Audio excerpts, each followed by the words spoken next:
Zen masters have understood something remarkable about peace. It isn't something we create through effort or achieve through perfection, but something that emerges naturally when we see clearly what's already here. Before we begin, feel free to share what time it is and where you're listening from. These Buddhist stories are not lessons to memorize or techniques to master, but gentle invitations to recognize what you've always known in the deepest part of yourself. You don't need to understand everything perfectly. You don't need to remember every detail. Simply let these stories wash over you like gentle rain. Let your body settle deeper into rest. Relax. Take a slow, deep breath, and let's begin our journey together. The morning air was cool when Daichi left the monastery grounds. He was a young monk, barely 20, with questions that kept him awake more nights than he cared to admit. His teacher had given him simple instruction: walk to the summit of Mount Koya and sit until you understand. Daichi had packed only what he needed. A wooden staff worn smooth by countless hands before his. A small bag with rice and tea. A wool blanket. The path ahead was known to be difficult, but he welcomed the challenge. Perhaps physical effort would quiet the restlessness in his mind. The first part of the trail was gentle, winding through cedar forests where morning light filtered green through the canopy. Birds called to each other in languages Daichi didn't understand, but somehow felt he knew. His feet found their rhythm on the dirt path. Then the rocks began. Slick with moss and morning dew, they turned each step into a small negotiation. Daichi felt his jaw clench with concentration. One foot, then the other. Test the surface before trusting your weight. His staff became not decoration, but necessity. After the rocks came the roots. Someone, sometime long ago, had called this section the tangle. Daichi understood why. Ancient trees had woven their roots across and through the path like a test, designed specifically to frustrate travelers. He caught his foot more than once, stumbling forward, barely catching himself. Strange thing, though. Each time he stumbled, each time he had to slow down and really look at where to place his next step, he felt something shift inside. The frustration he expected didn't come. Instead, a curious kind of energy rose in his chest. These obstacles weren't punishing him. They were teaching him something. Patience, maybe. Attention. Presence. The thought surprised him so much, he stopped walking entirely. He stood there in the middle of the tangle, staff in hand, and laughed out loud.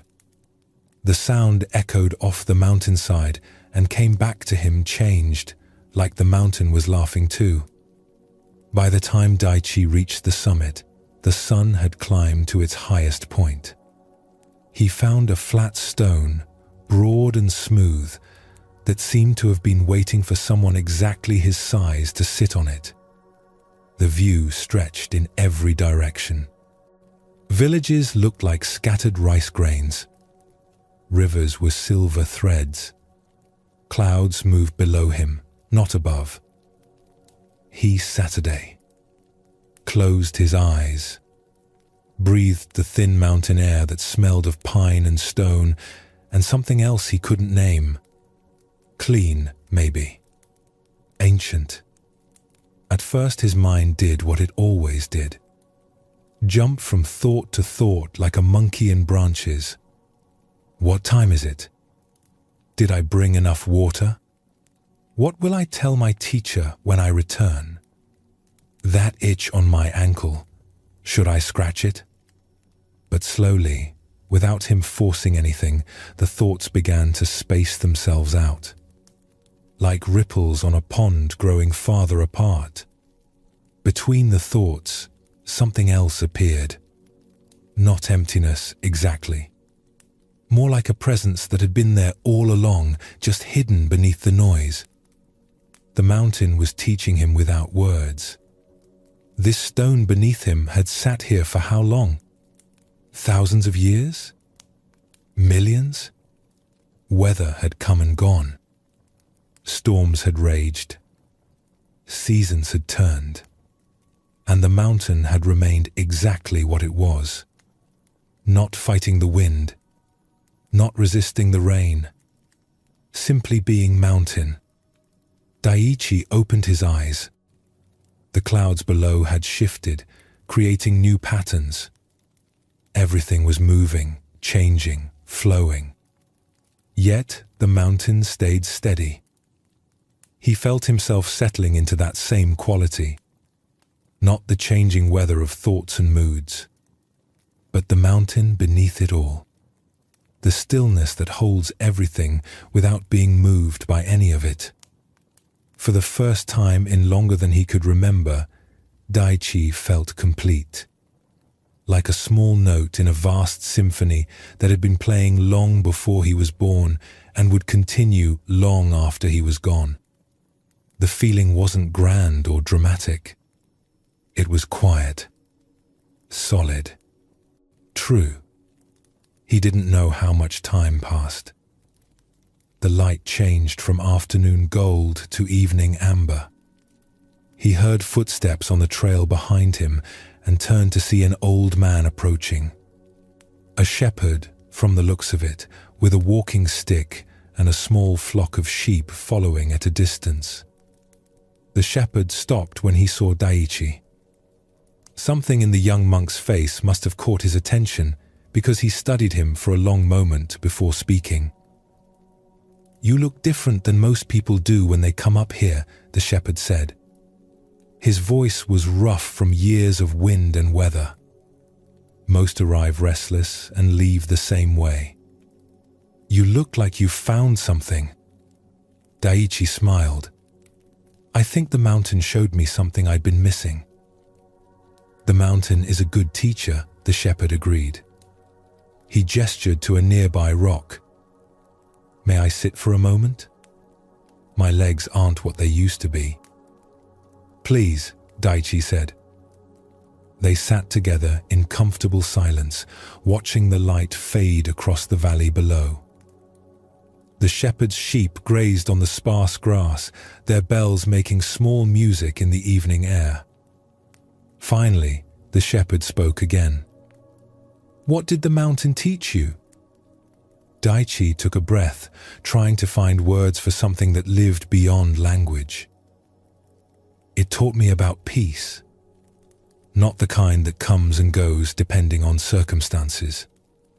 Something deeper, like the mountain itself. It doesn't matter if the weather is calm or stormy. The mountain remains mountain. Steady, unchanging, complete." The shepherd nodded slowly. "And you felt this peace yourself?" "I felt it was already here," Daiichi said. "I just had to stop looking for it long enough to notice. It's like it's been here all along, beneath everything else. Beneath my thoughts and worries and questions. Just here. Solid. Real." "That's a good discovery," the shepherd said quietly. "Can I ask you something?" Daiichi said. "How does someone find this kind of peace in regular life? Down there, where things are complicated and noisy and constantly demanding attention." The shepherd smiled, the kind of smile that comes from long experience. "You know what I've learned from 40 years of bringing sheep to this mountain? That peace isn't about your circumstances being perfect. It's about finding the mountain inside yourself. The part that stays steady, no matter what weather comes through." He gestured to the landscape around them. "This mountain will be here tomorrow and next year and 100 years from now. Storms will come. Seasons will change. none of it will move the mountain from being what it is.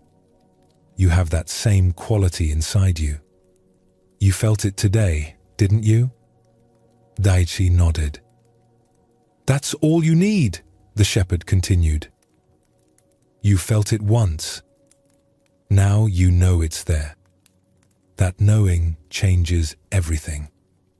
You don't have to stay on this mountain to have access to that peace. The mountain inside you goes wherever you go. They sat together until the first stars appeared. Then the shepherd stood, gathering his walking stick. I should get the flock down before full dark. But thank you for sitting with me. It's not often I meet someone who understands what this mountain offers.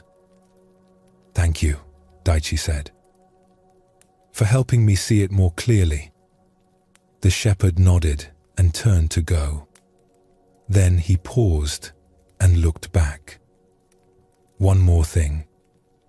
The path you climbed today, with all those obstacles, the slippery rocks, the tangled roots, you probably thought they were in your way. But they weren't, were they? No, Daichi said, understanding. They were the way. Exactly, the shepherd said. Remember that when life gets difficult, the obstacles aren't blocking your path to peace. They're showing you where to find it. Daichi watched the old man disappear down the trail, his sheep following in a loose line. Then he turned back to the view one more time. The valley below was settling into darkness, small lights beginning to appear in the villages. The sky above was filling with stars. He stood and began gathering his things. The descent would be slower in the fading light, but he didn't mind. He had nowhere to be except here, taking each step as it came. When Daichi returned to the monastery 2 days later, his teacher took one look at him and smiled. No words were needed. The mountain had taught what words never could. This story touches something essential about the nature of peace. Daichi's journey wasn't about reaching a destination or achieving a special state. It was about discovering what had been true all along, just hidden beneath the surface of his restless searching. The mountain taught through its simple existence. It didn't perform or prove anything. It just was what it was, completely and without question. And in that steady presence, Daichi could feel his own steady presence beneath all the mental noise he usually identified as himself. This is what Zen Buddhism points to when it speaks of peace that surpasses understanding. Not a peace that depends on perfect circumstances or the absence of challenges. A peace that exists independent of conditions, like bedrock beneath shifting soil. It's always there, always solid, always available. We just forget to notice it. The obstacles Daichi encountered on his climb reveal something important about how we find this peace. The slippery rocks and tangled roots weren't preventing him from reaching understanding. They were the very means by which understanding arrived. Each challenge demanded his full attention, pulled him out of his usual mental patterns, showed him what it means to be completely present with what is. How often do we treat our life challenges as obstacles to peace rather than invitations toward it? We think peace will come when the difficult thing is resolved, when the problem is solved, when circumstances finally align the way we want them to. But the shepherd's wisdom cuts through this misunderstanding. The obstacles aren't in the way. They are the way. This doesn't mean we should seek out suffering or pretend that difficulties don't hurt. It means we can stop waiting for perfect conditions before we access the peace that's already present. Right now, beneath whatever challenges you're facing, there's a quality of awareness that remains steady. Like the mountain watching storms pass over its surface without being disturbed by them. Daichi's realization that he felt like a small note in a vast symphony points to another aspect of this teaching. When we touch this deeper peace, we often feel ourselves as part of something much larger than our individual concerns. Not in a way that makes us insignificant, but in a way that puts our struggles in perspective. We're one wave in an ocean, one breath in an endless rhythm, one moment in an eternal present. The shepherd understood this from his years of daily practice. 40 years of climbing the same mountain, watching the same seasons turn, tending the same work, learned that peace isn't exotic or dramatic. It's ordinary in the most profound way. Available right here in the simple fact of being alive and aware.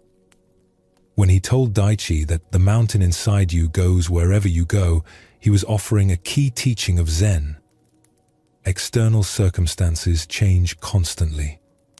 Moods shift. Situations evolve. But the awareness that witnesses all of it remains constant. This awareness is your inner mountain. It doesn't depend on anything outside itself to be what it is. Finding this inner mountain isn't about effort or achievement. It's about recognition. Like Daichi sitting on that summit stone, you can pause long enough to notice what's already here beneath your busy thoughts. The noticing itself is enough. Once you've felt it even once, you know it exists. That knowing changes everything. It doesn't matter how choppy your thoughts are or how unsettled you might feel. The mountain doesn't require your thoughts to be calm. It remains steady regardless. When you recognize this, even for a moment, you touch the same peace Daichi discovered. Not because you've achieved something special, but because you've stopped long enough to see what was always true. The obstacles you face today served the same purpose as those slippery rocks on Daichi's path. They asked for your attention. They demanded your presence. In doing so, they offered an invitation to find the steady awareness that can meet any challenge without losing itself. This peace is your birthright, not your achievement. It's been here your whole life, as close as your breath, as constant as your heartbeat. The only question is whether you're willing to pause and recognize it beneath the noise of your busy mind. The monastery was small, tucked into a hillside where morning fog gathered thick as cotton. Kenzo had been walking for 3 days when he found it, though finding wasn't quite the right word. More like the monastery had been waiting for him to arrive. The path up was narrow, barely wide enough for one person. Pine trees crowded close on both sides, their roots breaking through the earth to create natural steps worn smooth by centuries of footsteps. Kenzo climbed slowly, breathing the thin air that smelled of pine needles and damp stone. That's when he saw it. Just off the main path, almost hidden by a curtain of hanging moss and twisted vines, an opening in the rock face caught his eye. A cave. Not large, not dramatic, but something about it made him stop walking. He stood there for a long moment, feeling pulled toward it in a way he couldn't explain. The monastery was still another half-hour's climb above him. He could hear water running somewhere nearby, probably a stream, though he couldn't see it through the trees. Kenzo looked around. No one else on the path. The morning was completely still, except for bird calls echoing through the forest. He stepped off the trail and pushed through the vines. They were wet from the fog, cold against his hands and face. The cave entrance was smaller than it had looked from the path. He had to duck his head and turn sideways to fit through. Inside, the temperature dropped immediately. Cool stone air, untouched by sunlight, for who knows how long. He'd brought a small lantern, more from habit than planning. Now he was grateful for it. He lit it with hands that shook slightly, though whether from cold or something else, he wasn't sure. The flame revealed walls of smooth rock that seemed to absorb the light rather than reflect it. The cave wasn't deep, maybe 15 feet from entrance to back wall. But it opened up inside, creating a space that felt much larger than its actual size. The ceiling rose in a natural dome. Someone, sometime, had placed a flat stone in the center of the floor, the perfect height and size for sitting. Kenzo set his lantern on a small ledge in the rock and lowered himself onto the stone seat. The cold from it seeped through his clothes immediately. He could see his breath in small clouds that disappeared into the darkness beyond the lantern's reach. He didn't know why he was here exactly. Didn't know what he expected to find. But something in the quality of the silence made him want to stay. He closed his eyes and let his breathing slow. The silence was complete. Not just the absence of sound, but a presence of its own. Heavy. Deep. Like the silence had weight and texture. It pressed against his ears, his skin, his thoughts. At first, his mind did what it always did. Thoughts appeared one after another. What time is it? Should I continue to the monastery? What if someone sees my pack on the trail and thinks I've fallen? The usual stream of mental chatter that filled most of his waking hours. But slowly, something began to shift. In the deep silence of the cave, with nothing to distract him and nowhere to go, the thoughts started to seem less urgent. They kept coming, but they had less power somehow. Like clouds passing across a sky without blocking the Sunday. Beneath the thoughts, he became aware of something else. A quality of presence that had always been here, but that he'd never really noticed before. Not a thing exactly, but a space. An openness. Like the cave itself, but inside him. Kenzo sat with this for a long time. The lantern flame burned steady. His breathing settled into a rhythm so slow, he almost forgot he was breathing at all. And in that stillness, layers began to peel away. Layers he hadn't known he was carrying. The person he thought he should be. The mistakes he kept rehearsing. The future he was trying to control. All of it felt suddenly transparent, like thin paper held up to light. And beneath it all was something simpler. Just this. Just being here. Just awareness itself, clear and quiet and complete. When he finally opened his eyes, the lantern had burned lower, but was still giving enough light to see by. The cave looked the same, but he felt different. Like he'd found something he'd been missing his whole life without knowing what it was. A sound at the cave entrance made him turn. A figure stood there, silhouetted against the grey daylight. As Kenzo's eyes adjusted, he saw it was a shepherd, breathing hard, looking worried. "Excuse me," the shepherd said. His voice broke the silence like a stone dropped in still water. "I'm sorry to disturb you. I've lost one of my sheep and I thought perhaps she wandered in here." Kenzo smiled, feeling completely at ease despite the interruption. "No sheep here. Just me." The shepherd stepped inside, looking around. "I've been searching all morning. She's young, tends to wander." He paused, really looking at Kenzo for the first time. "You seem very calm for someone sitting alone in a dark cave." "It's peaceful here," Kenzo said simply. "I suppose it is," the shepherd agreed. He was older, maybe 60, with weathered hands and kind eyes. Though I've never understood people who seek out caves and mountains for peace. Seems like peace should be easier to find than that. Maybe, Kenzo said. But this cave showed me something I'd been missing. What's that? Kenzo considered how to put it into words. That the peace I was searching for wasn't something I needed to find. It was something I needed to stop covering up with all my noise and worry. The shepherd nodded slowly, like he understood more than the words themselves. That's a good discovery.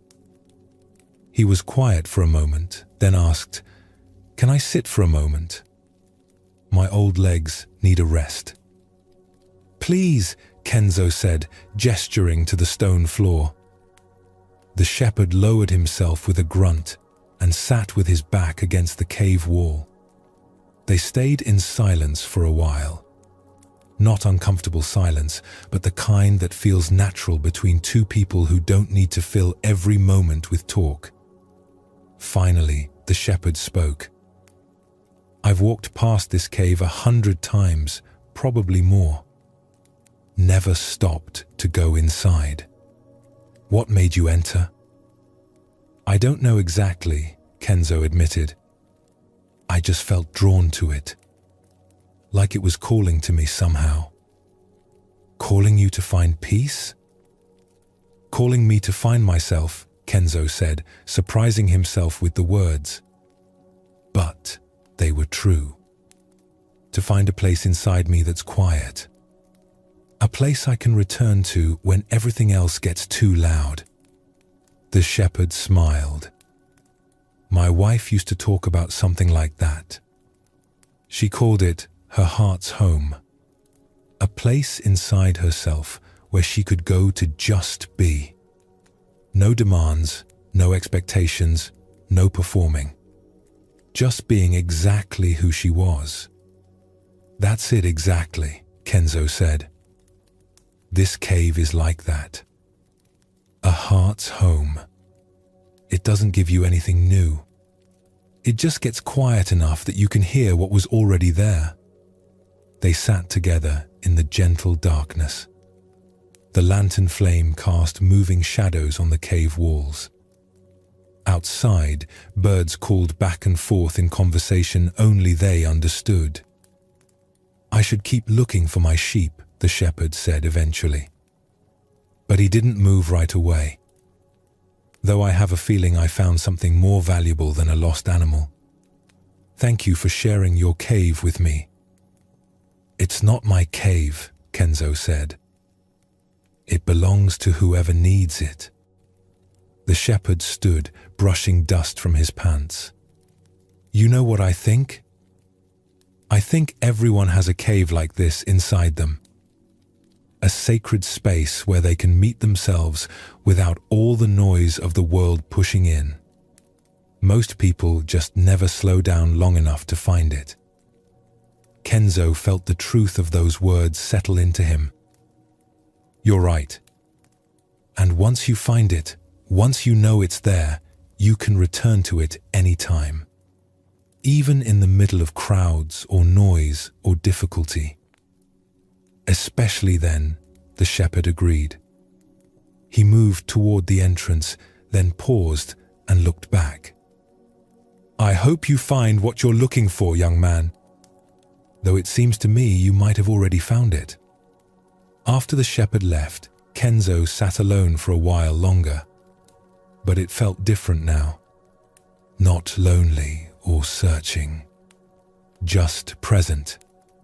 Just here. Just at home in himself in a way he'd never quite felt before. When he finally emerged from the cave, blinking in the afternoon sunlight, he looked up at the monastery on the hill above. He could continue climbing if he wanted, or he could turn back down the mountain. Either way felt right because he'd already found what he came for. He chose to descend. And as he walked, he practiced carrying the cave's silence with him, returning his attention to that quiet center whenever his thoughts started to race. It wasn't perfect.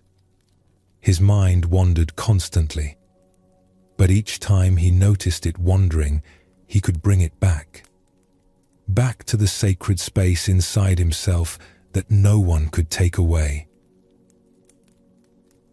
Kenzo's discovery in the cave reveals something essential about the spiritual journey.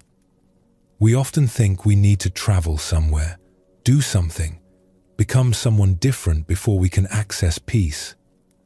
But the cave taught him that what he was searching for was never distant. It was inside him all along, waiting to be recognized. The heart's cave is a beautiful metaphor for what exists in each of us. A place of natural quiet beneath all our mental noise. A sacred space where we can meet ourselves without judgment or performance. Not a place we create through effort, but a place we uncover by removing what obscures it. Notice how the cave didn't give Kenzo anything new. It simply provided conditions quiet enough that he could hear what had been true all along. This is the power of stillness, of silence, of creating space for awareness to recognize itself. In that recognition, layers begin to fall away naturally. Not through force or discipline, but through simple seeing. The thoughts that usually dominate our attention start to lose their grip when we stop feeding them constant energy. They keep appearing, but we begin to notice the space between them. The awareness that watches them come and go. This awareness is like the cave itself, steady and unchanging while everything else moves through it. When Kenzo described the layers peeling away, the person he thought he should be, the mistakes he kept rehearsing, the future he was trying to control, he was pointing to something we all carry. These mental constructs feel so solid, so real, so much a part of who we are. But in deep stillness, their transparent nature becomes obvious. They're just thoughts, just stories. Not the fundamental truth of what we are. The shepherd's arrival demonstrates something important about this inner sanctuary. True peace isn't fragile. It doesn't shatter the moment someone interrupts us or circumstances change. Kenzo could welcome the shepherd's presence without losing his center because he'd touched something deeper than temporary tranquility. He'd found what the shepherd's wife called her heart's home. This idea of a heart's home is worth sitting with. A place inside yourself where you can simply be. No demands pulling at you. No expectations to meet. No roles to perform. Just the simple fact of your own existence exactly as it is. This place isn't something you have to earn or deserve. It's your birthright as a conscious being. The shepherd's wisdom that everyone has a cave like this inside them points to a universal truth. Whether we call it awareness, presence, original nature, or the heart's cave, we all have access to this quality of being. The only question is whether we take time to discover it. Most of us move through life so quickly, with so much noise and distraction, that we never encounter the silence beneath it all. We fill every moment with activity, entertainment, information, stimulation. Not because we love the noise, but because we're afraid of what we might find in the quiet. But what Kenzo discovered is what anyone finds who dares to get truly quiet. The silence isn't empty or lonely or frightening. It's full of presence, of peace, of a quality of being that feels more real than all our mental constructions about reality. When he learned he could carry this silence with him, returning to it even in the middle of daily life, he understood the practical application of his cave experience. You don't have to live in a monastery or sit in caves to access this inner sanctuary. You just have to remember it exists and practice returning to it. This returning is the essence of mindfulness practice in Zen Buddhism. Not achieving some special state, but repeatedly coming back to the simple awareness that's always here. Your mind will wander. That's what minds do. The practice is noticing when you've wandered and gently returning home. Home to the cave inside your heart. Home to the awareness that watches thoughts without being defined by them. Home to the peace that doesn't depend on circumstances being any particular way. This presence is your heart's cave. It's always available as a refuge from the noise of the world and the chatter of your mind. You don't have to travel anywhere to find it. You don't have to become someone different to deserve it. You just have to pause long enough to notice it's already here. The sacred space inside you doesn't require maintenance or protection. It can't be damaged by your mistakes or diminished by your struggles. It's the ground of your being, as constant and reliable as the earth beneath your feet. When you remember to return to it, you come home to yourself in the deepest sense. Tonight, as sleep approaches, let yourself sink into this inner cave.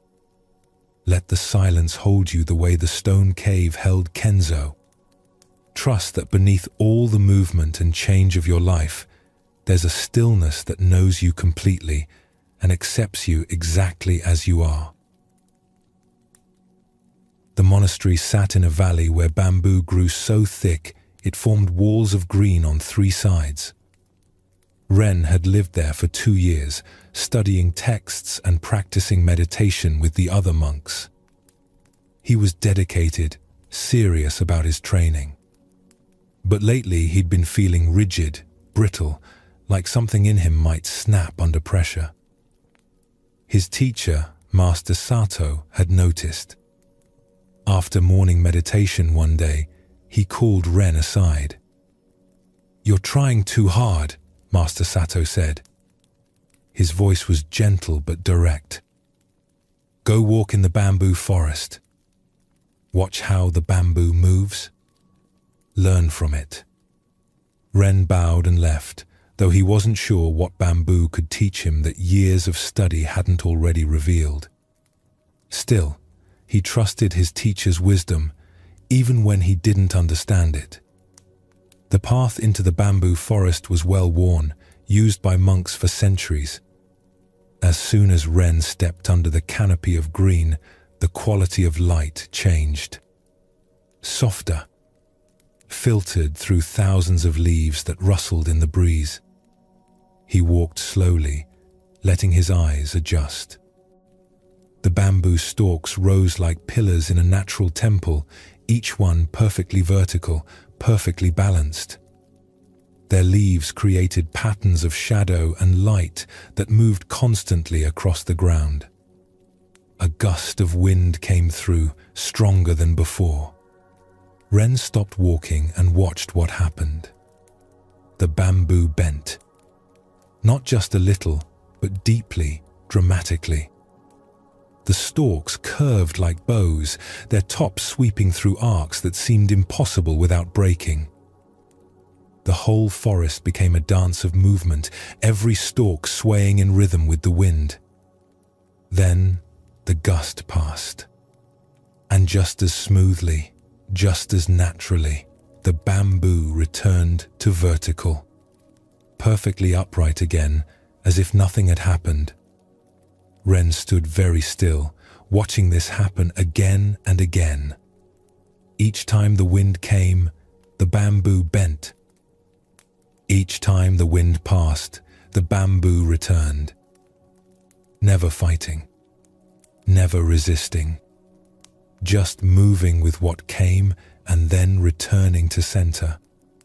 He walked deeper into the forest until he found a small clearing where a flat stone offered a place to sit.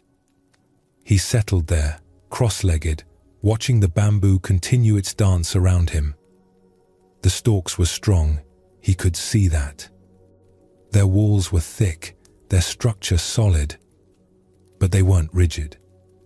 They had this quality of give, of flexibility that allowed them to bend without breaking.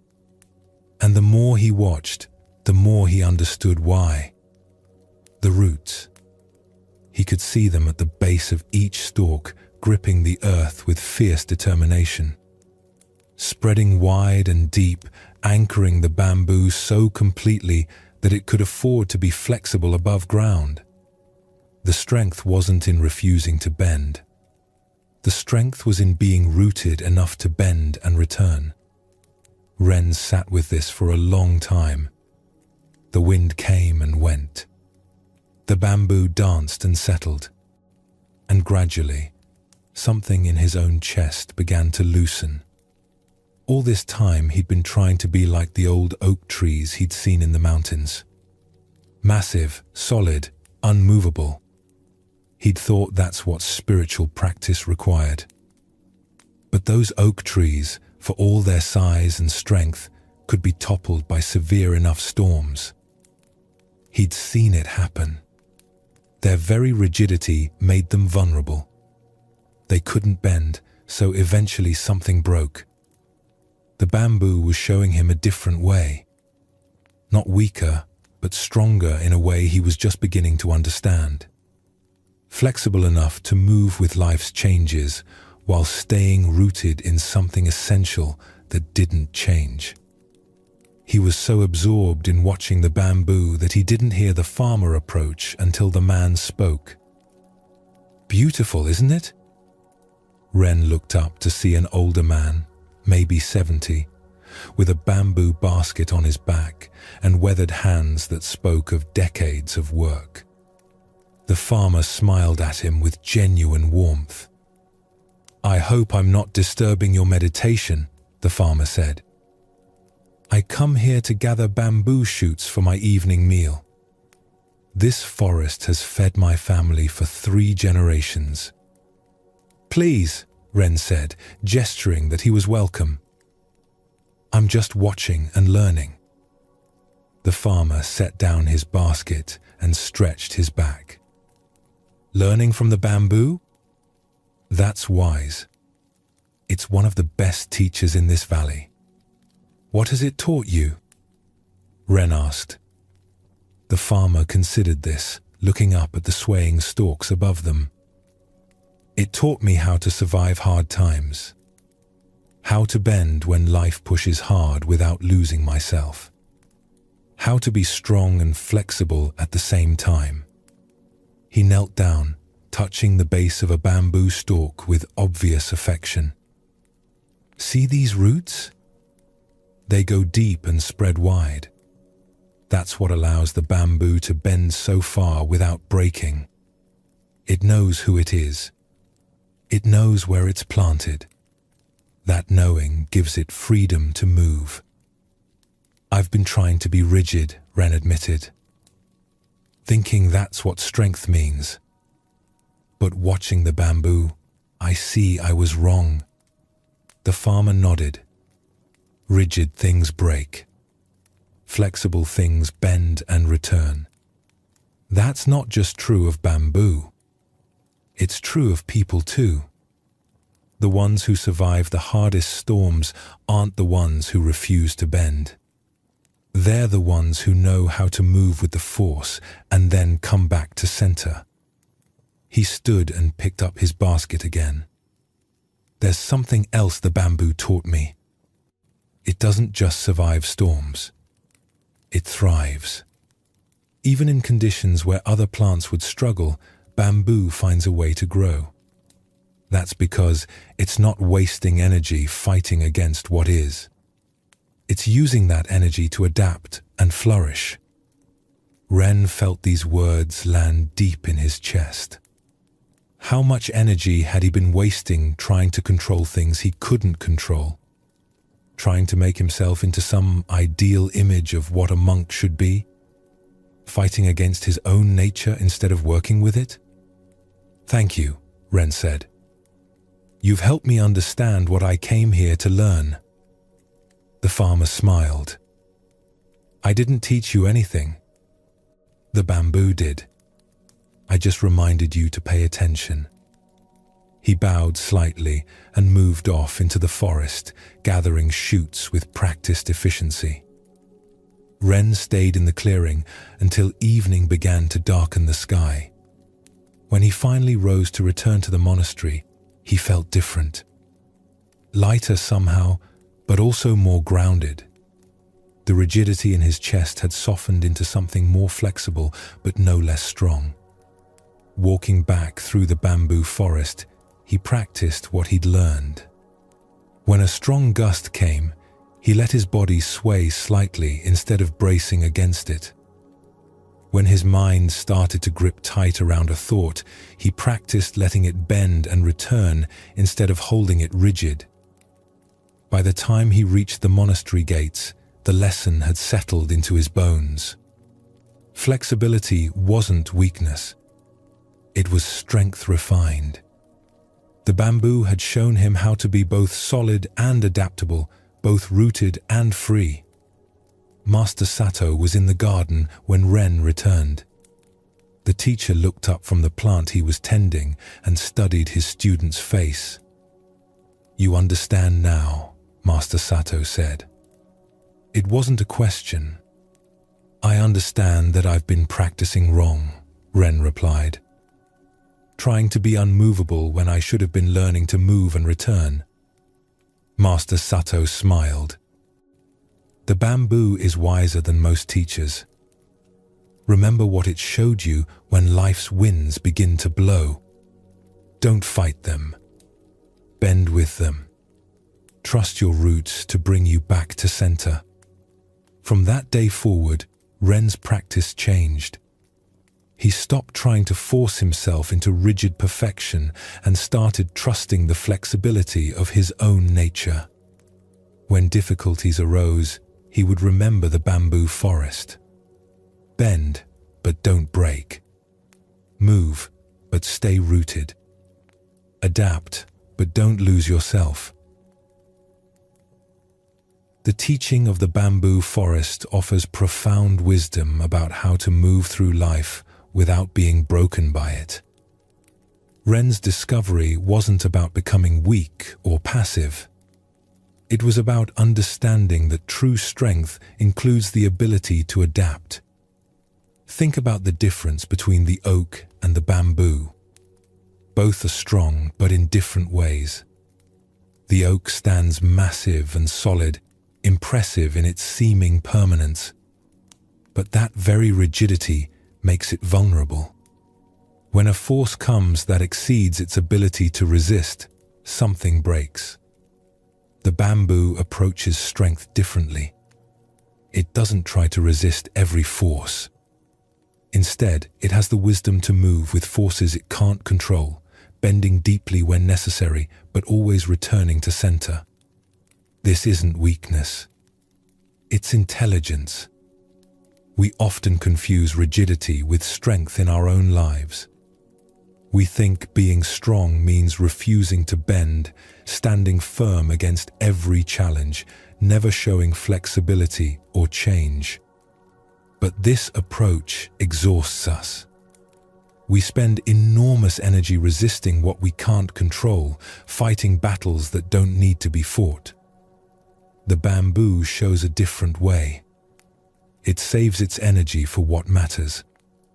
It doesn't waste strength fighting the wind, because fighting the wind is pointless. The wind will blow whether the bamboo likes it or not. So the bamboo bends, conserving its energy, and returns to vertical when the wind passes.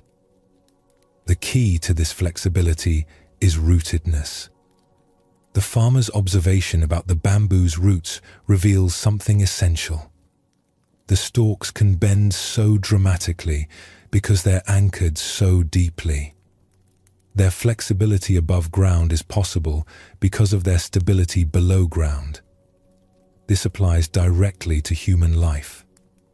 When you're rooted in your core values, your deep sense of who you are, your essential nature, you can afford to be flexible about everything else. You can adapt to changing circumstances without losing yourself because you know what doesn't change. But when you're not rooted, when you don't have that deep stability, flexibility becomes frightening. You grip tight around everything because you're afraid that if you bend even a little, you'll lose yourself completely. Paradoxically, this rigidity is what makes you most vulnerable. Ren had been trying to be rigid because he thought that's what spiritual practice required. Stand firm. Don't waver. Maintain perfect discipline. But this approach was making him brittle, tense, ready to snap under pressure. The bamboo taught him that spiritual maturity might actually look like the opposite. Deeply rooted, but flexibly responsive. The farmer's point about bamboo not just surviving, but thriving offers another layer to this teaching. When you stop wasting energy fighting against reality, that energy becomes available for growth and adaptation. The bamboo doesn't exhaust itself resisting wind. It uses its energy to spread its roots, grow new shoots, extend its reach. How much of your energy goes into resistance? Resisting what is, resisting change, resisting the natural flow of life. That energy could be used for growth, for adaptation, for actually thriving in whatever conditions you find yourself. This doesn't mean becoming passive or accepting harmful situations without response. The bamboo is actively engaged with its environment, just not in a way that wastes energy on futile resistance. It knows what it can change, its own growth and adaptation, and what it can't, the wind itself. Zen Buddhism teaches this kind of wisdom. Not passive acceptance of everything, but intelligent discernment about where to put your energy. Responding appropriately to conditions rather than rigidly imposing your will on reality. When Ren practiced letting his body sway with the wind and his mind bend around thoughts instead of gripping them tight, he was learning a fundamental meditation principle. You don't have to fight every thought or resist every sensation. You can let them move through you, bending around them like bamboo bends around wind. The thoughts still come. Sensations still arise. Challenges still appear, but you're not breaking yourself against them. You're moving with them in a way that preserves your essential nature while allowing appropriate responsiveness. Your breath can show you this. Each inhale is a slight movement, each exhale a return. Not rigid, not forced, just the natural flexibility of being alive. Your body already knows how to be like bamboo. It's been breathing this way your whole life, bending and returning with each cycle. The rootedness that allows this flexibility isn't something you have to create. It's already here in the simple fact of your awareness. The part of you that notices thoughts is like the bamboo's roots, steady and unchanging even while everything else moves. When you recognize this, you can afford to be flexible about everything else. Thoughts can come and go. Moods can rise and fall. Circumstances can change.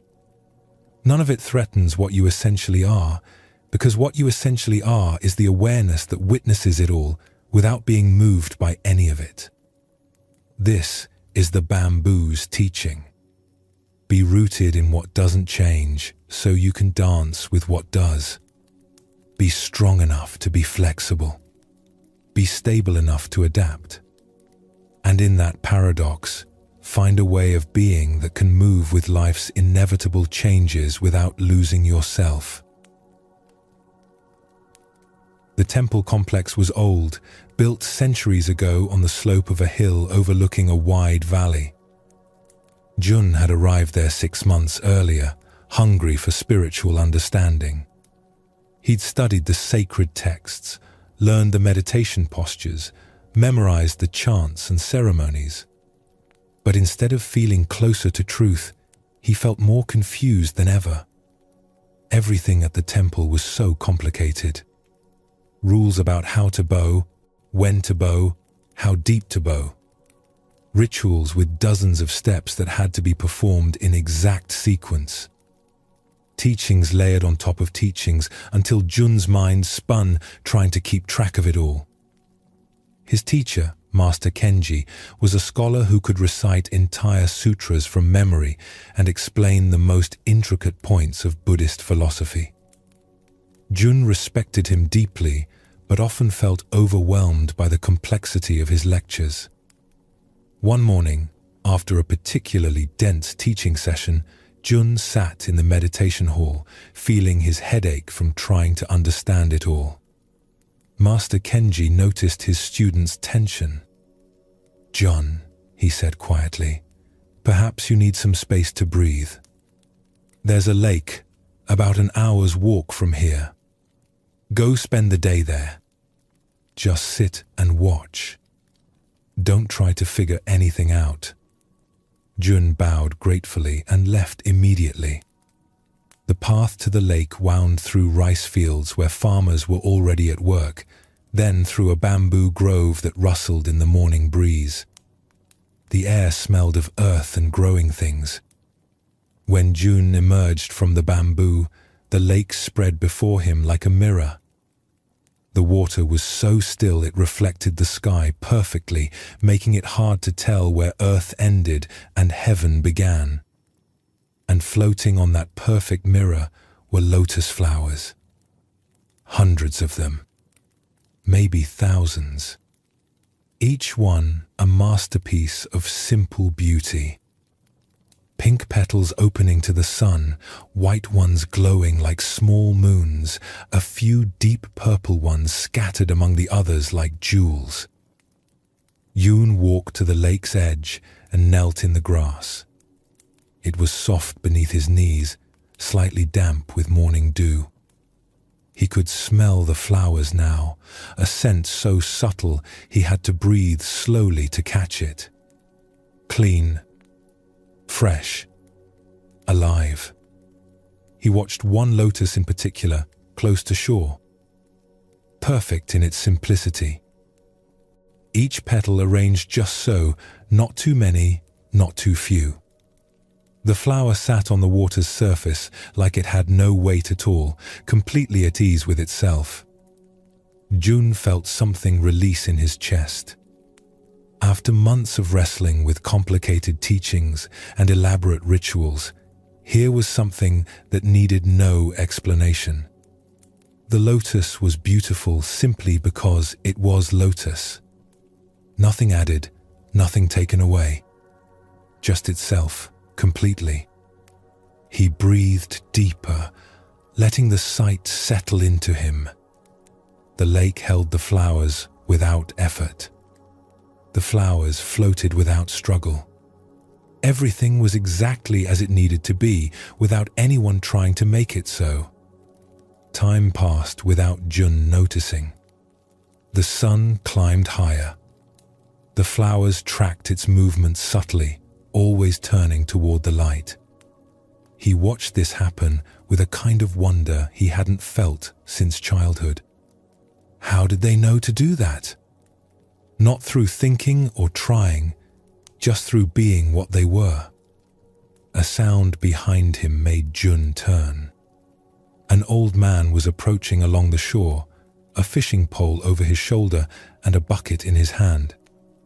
He had the look of someone who'd spent his whole life near water, skin weathered by sun and wind, eyes that crinkled at the corners. "Beautiful, aren't they?" the old man said, gesturing to the lotus flowers. "Yes," Jun replied. "I've never seen anything like this." The man set down his fishing gear and lowered himself to sit on a rock near where Jun knelt. "I've been fishing this lake for 50 years. The lotus always teaches me something new." "What does it teach?" Jun asked. The fisherman was quiet for a moment, looking out at the water. "It teaches about where we come from and where we're going. See how the roots of the lotus grow down in the mud at the bottom of the lake? That's where they're anchored. In the dark, in the murky water where you can't see clearly. He pointed to one of the flowers. But the flower doesn't stay in the mud. It pushes up through the water, through all that darkness and confusion, and opens to the light. Clean and perfect. The mud didn't stain it. The murky water didn't damage it. It used all of that as nourishment to become what it is. Jun felt these words touch something deep in him. So even in darkness and confusion, there's a way to reach toward light? That's what the lotus shows us, the fisherman agreed. You don't have to wait until everything is perfect and clear to bloom. You bloom right in the middle of the mess. The mess is actually what feeds your growth. They sat together in silence, watching the flowers float and sway gently. A breeze moved across the water, creating ripples that made the lotuses dance. "Can I tell you something?" Yun said after a while. "I came here to get away from the temple because everything there feels too complicated. Too many rules and rituals and teachings. My mind can't hold it all, and I feel like I'm failing." The fisherman smiled with understanding. "And then you came here and found the lotus. About as simple as something can be. Just a flower, floating on water, opening to Sunday." "Yes," Jun said. "It makes me wonder if I've been making everything too difficult." "The lotus doesn't read sutras," the fisherman observed. "Doesn't perform rituals or try to understand complex philosophy. It just does what lotus does. Roots in mud, flower in light. That's enough." He stood and picked up his fishing pole. "Maybe that's true for you too. Maybe beneath all the complicated teachings you're studying, the truth is as simple as a lotus on a lake. Rooted in reality, reaching for understanding, blooming right where you are." After the fisherman moved down the shore to find his fishing spot, Jun stayed by the lake until the sun began to descend. He watched how the light changed on the water, how the flowers closed slightly as evening approached, how everything moved in natural rhythms that needed no instruction or explanation. When he finally stood to return to the temple, his legs were stiff from sitting so long, but his mind felt clearer than it had in months. The walk back seemed shorter somehow, or maybe he was just paying more attention to each step. At the temple, evening chanting had already begun. Jun could hear the voices as he approached, reciting words in the ancient language. But this time, instead of feeling overwhelmed by it, he heard something different. Beneath the complexity of the words, there was a simple rhythm, a basic truth being expressed in elaborate form. Master Kenji found him after the chanting ended. "How was the lake?" "It showed me what I needed to see," Jun said. "The lotus flowers are so simple, perfect in their simplicity. And I realized I've been making everything too complicated." Master Kenji smiled. "And now? Now I think I can come back to the teachings with fresh eyes. Not trying to grasp and hold every detail, but looking for the simple truth beneath all the words. Like looking for the lotus flower beneath all the ceremony." "Good," his teacher said. "The rituals and texts have their place. Their fingers pointing at the moon. But sometimes we spend so much time studying the fingers that we forget to look at the moon." The lake reminded you to look up. From that day forward, Jun approached his studies differently. The complicated ceremonies became less burdensome when he understood they were just elaborate ways of expressing simple truths. The dense philosophical texts became clearer when he looked for the basic insights they were trying to convey. Like the lotus anchored in mud, but blooming in light, he learned to be rooted in the reality of his experience while reaching for understanding. The confusion and difficulty weren't obstacles to clarity. They were the fertile ground from which clarity could grow. The Lotus Lake offered Jun a teaching that cuts through centuries of accumulated complexity and returns us to something essential. Truth doesn't have to be complicated to be profound. In fact, the deepest truths are often the simplest ones, just hidden beneath layers of elaboration. Jun's experience at the temple reflects something many of us encounter in various forms. We approach life, spirituality, growth, with genuine hunger for understanding. But then we get caught in complexity. Rules pile on top of rules. Techniques multiply. Explanations become more elaborate. And somehow, in all that complexity, we lose touch with the simple truth we were originally seeking. The lotus doesn't need instruction in how to be lotus. It doesn't study techniques for floating or read manuals about opening to sunlight. It simply is what it is, and its very simplicity makes it perfect. This doesn't mean that study and practice have no value. Jun didn't abandon the temple or reject his teacher's guidance, but the lake helped him see through the complexity to the essence beneath it. The rituals and teachings were fingers pointing at something simple. He'd been so busy studying the fingers that he forgot to look where they were pointing. The image of the lotus rooted in mud, but blooming in light, speaks to another aspect of this simplicity. We often think we need perfect conditions before we can flourish. We wait for clarity before we act, for understanding before we commit, for ideal circumstances before we allow ourselves to bloom. But the lotus shows us something different. It doesn't wait for the water to become clear. It doesn't demand that the mud be cleaned up before it grows. It uses the very murkiness as nourishment. The darkness and confusion aren't obstacles to its flowering. They're the ground from which its beauty emerges. How often do we postpone our own flowering because conditions aren't perfect? How often do we think we need to resolve all our confusion before we can access clarity? The lotus suggests we have this backwards. We bloom right in the middle of the mess. The mess itself becomes the fertile ground for growth. The fisherman's wisdom, earned through 50 years of watching the lake, points to this paradox. You don't have to escape your circumstances to find peace. You don't have to achieve perfect understanding before you can rest. Like the lotus, you can be rooted in reality exactly as it is while still reaching toward light. This is what Zen Buddhism calls living in the world, but not being stained by it. The lotus touches the muddy bottom, but doesn't become muddy.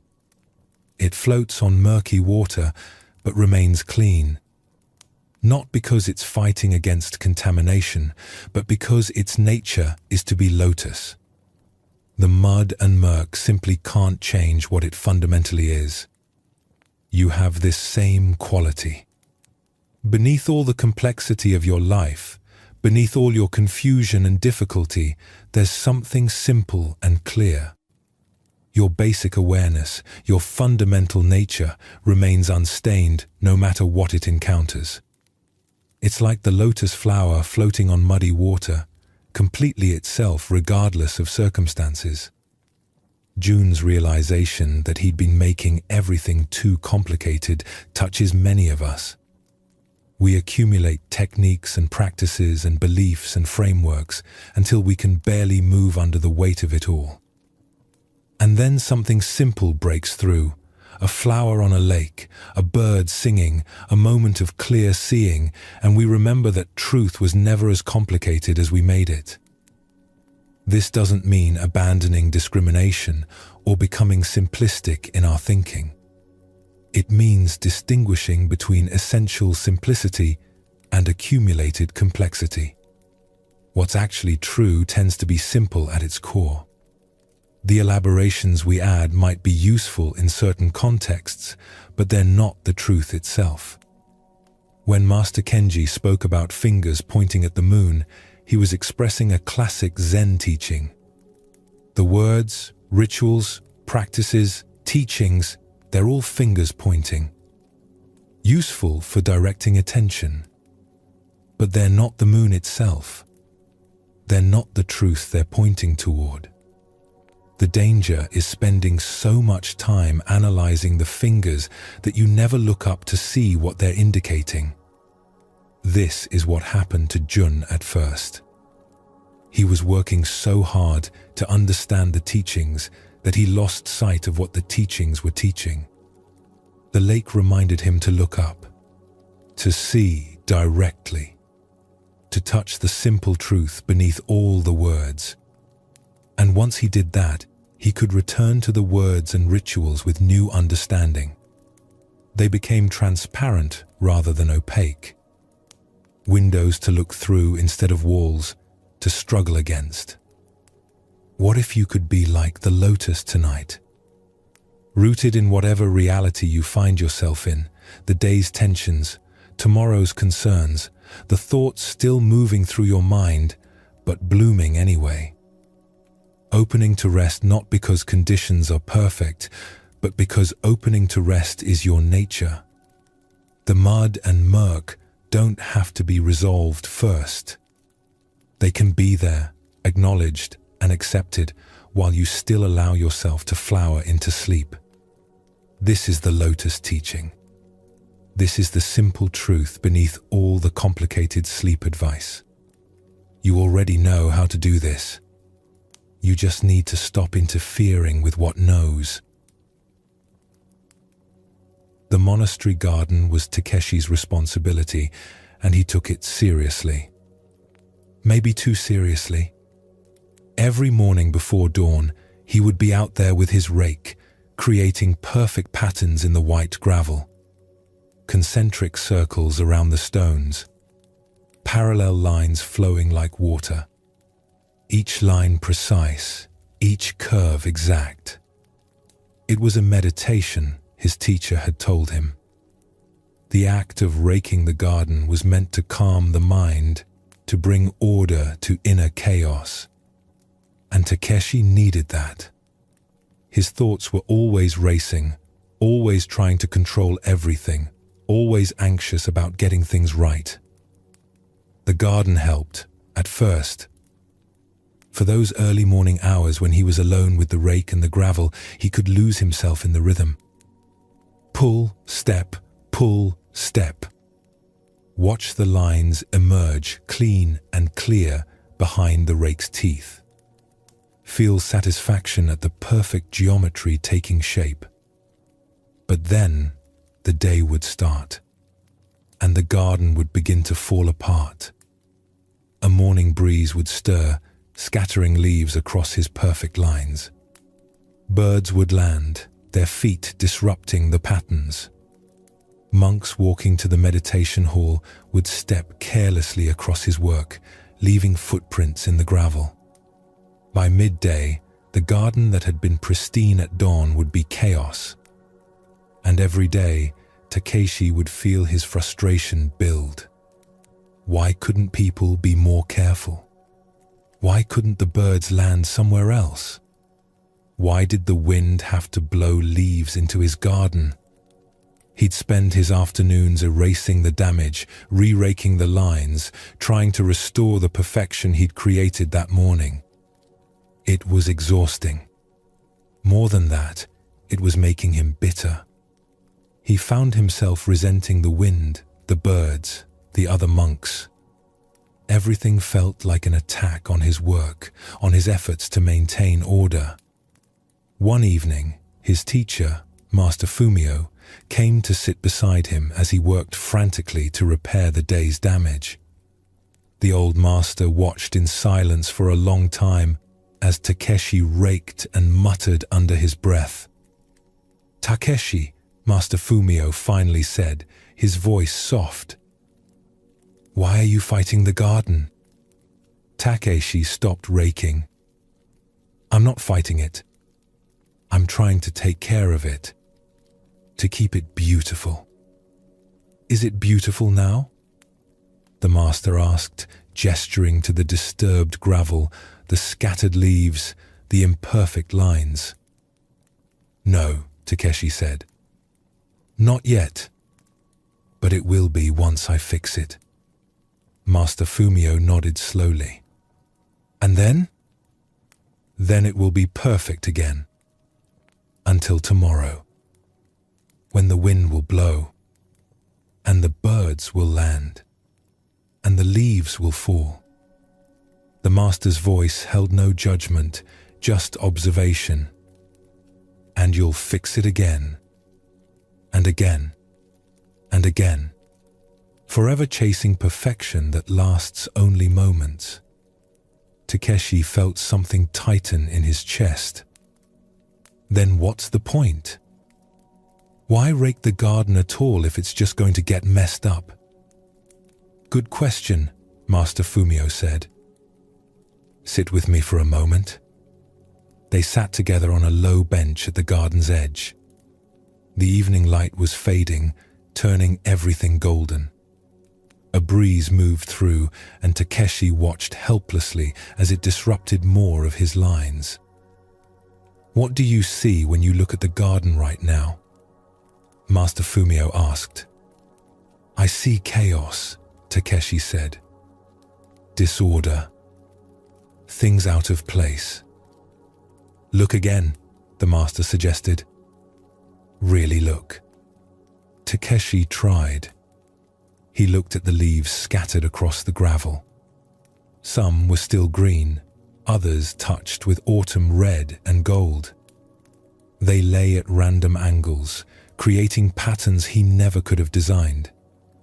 The disrupted rake lines formed swirls around them, like water flowing around stones. A sparrow landed near one of the carefully placed rocks, pecking at something in the gravel. Its feet left tiny marks, delicate as brushstrokes. The bird hopped away, and those small marks remained, evidence of its visit. "I see," Takeshi said slowly, "that there's a kind of beauty in the disorder too. But that can't be what we're aiming for. The whole point of a Zen garden is order, right? Structure. Control." Master Fumio smiled. "Is it? Or is the point something else entirely?"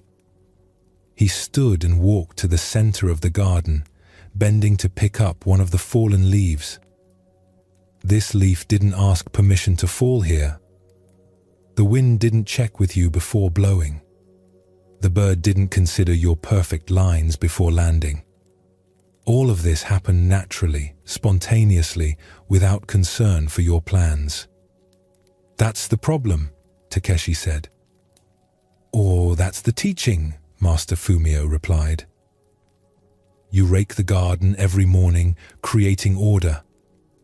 That's your part.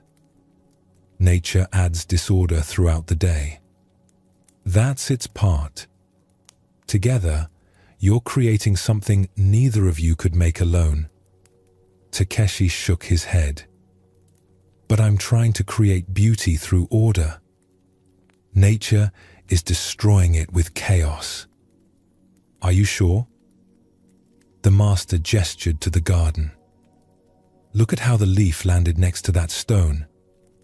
Look at the swirl pattern the wind made in the gravel.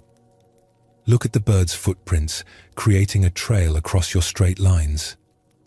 Is this destruction or collaboration?" Takeshi looked. Really looked, not through the filter of his frustration, but with fresh eyes.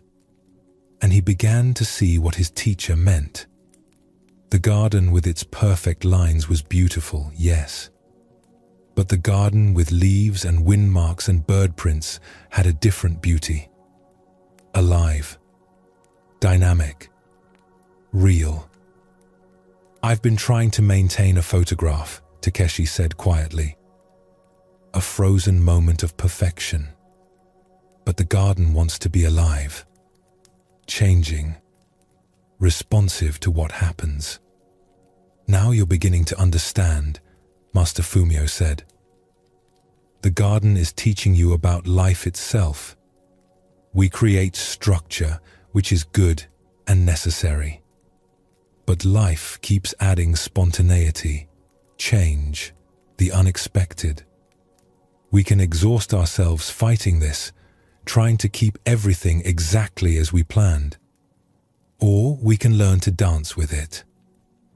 "Dance with it?" "Yes. You rake the lines. The wind moves them. You work with what the wind created, the birdlands. You incorporate its marks into your next pattern. The leaf falls. You see where it wants to be and adjust around it. Not giving up your part, but not fighting nature's part either." They sat together as darkness came. Takeshi felt something beginning to shift in how he saw the garden, and by extension, how he saw everything. "Tomorrow morning," Master Fumio said as he stood to leave, "rake the garden as you always do. Create your order, your beauty. But when the disorder comes, and it will, try welcoming it instead of resenting it. See what wants to happen when order and chaos work together."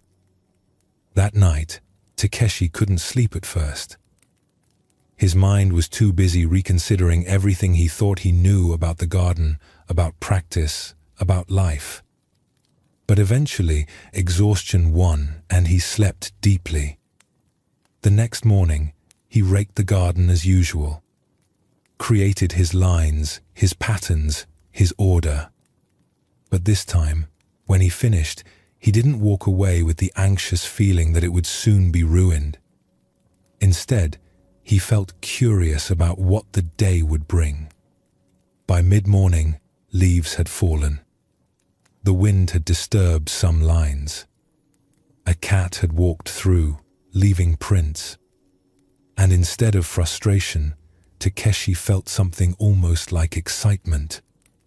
He took up his rake and began working with what was there. He created new patterns that incorporated the leaves where they'd fallen. He turned the wind swirls into features rather than flaws. He followed the cat's trail with his rake, extending it into a flowing line that became part of the design. The garden that emerged was nothing like what he'd planned that morning. It was better, more alive, more real.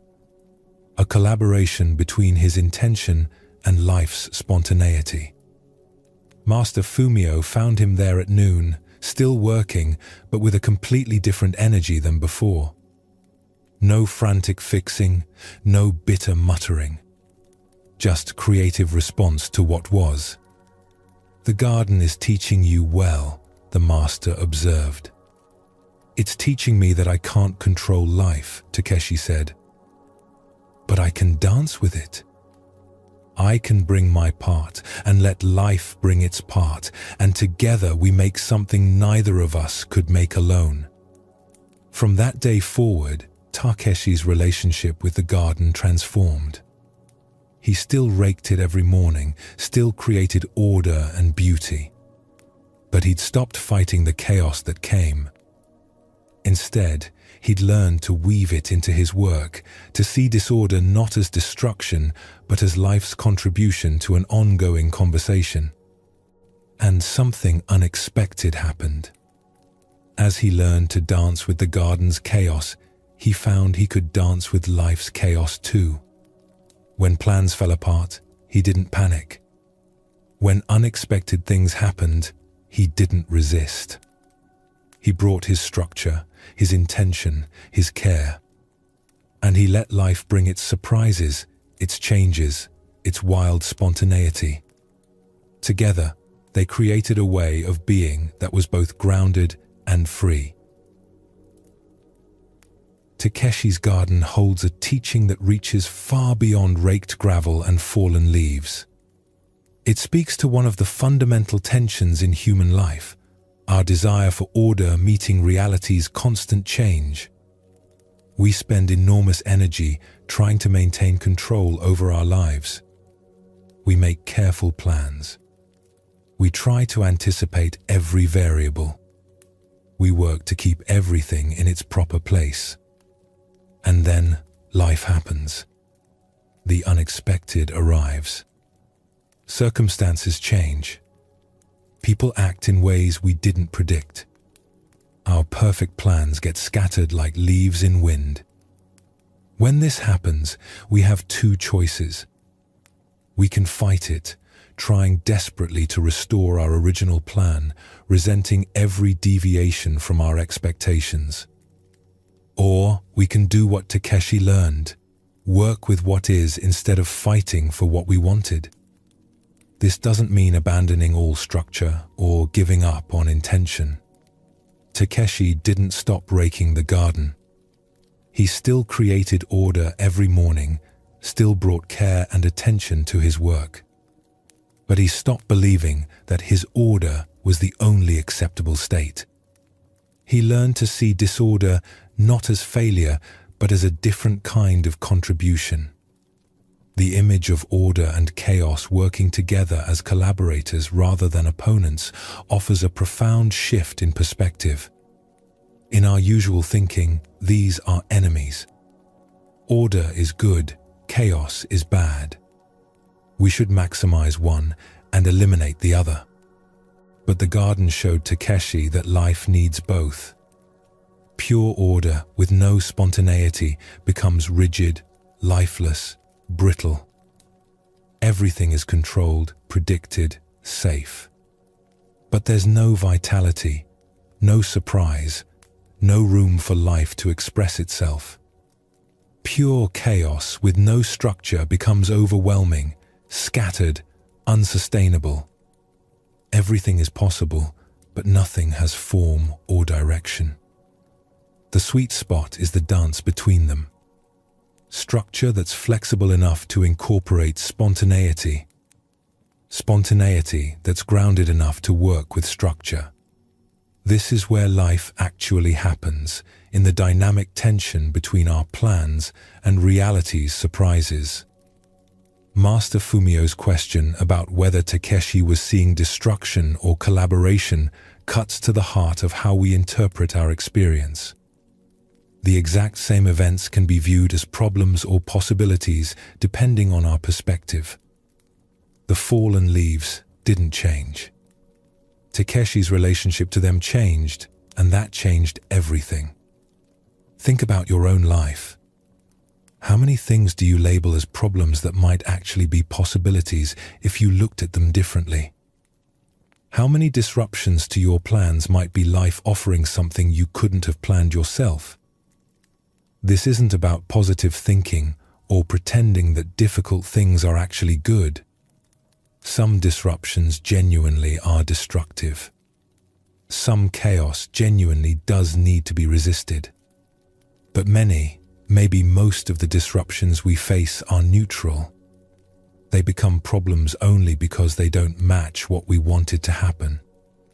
Takeshi's transformation came when he stopped demanding that reality match his expectations and started working creatively with what reality was offering. This is a form of wisdom that Zen Buddhism has pointed to for centuries. Not passive acceptance of everything, but active engagement with what is rather than what we wish was. The exhaustion Takeshi felt before his shift came from constant resistance. Fighting the wind, resenting the birds, trying to impose his will on forces that couldn't be controlled. This resistance drained his energy and created suffering that had nothing to do with the actual events, only with his relationship to them. When he learned to dance instead of fight, his energy was freed for creative response. he could use the same effort he'd been spending on resistance to instead work with what was happening. The garden became not a battlefield, but a canvas where he collaborated with forces larger than himself. The river had always flowed. For as long as anyone in the village could remember, it had wound through the valley in constant motion, singing over stones, rushing through narrows, pooling in quiet bends. Always moving, always going somewhere. But one autumn morning, Sora walked down to her usual spot by the water and stopped in confusion. The river was still. Completely still. The surface was like glass, reflecting the sky so perfectly she couldn't tell where water ended and air began. Sora knelt at the bank, staring. In the 3 years she'd lived at the temple just up the hill, she'd never seen the river like this. Even in the deepest winter, when ice formed at the edges, there was always current beneath, always movement. But today, nothing. Just stillness so complete, it seemed impossible. She reached out to touch the water, half expecting it to be frozen. But it was liquid, cool against her fingers. Just not moving. The ripples from her touch spread out in perfect circles, then faded back to mirror calm. Strange, isn't it? Sora turned to find Master Hotaka standing behind her. The old teacher moved so quietly, she never heard him approach. He smiled at her startled expression and lowered himself to sit on a nearby rock. "I've never seen it like this," Sora said. "Is something wrong with it?"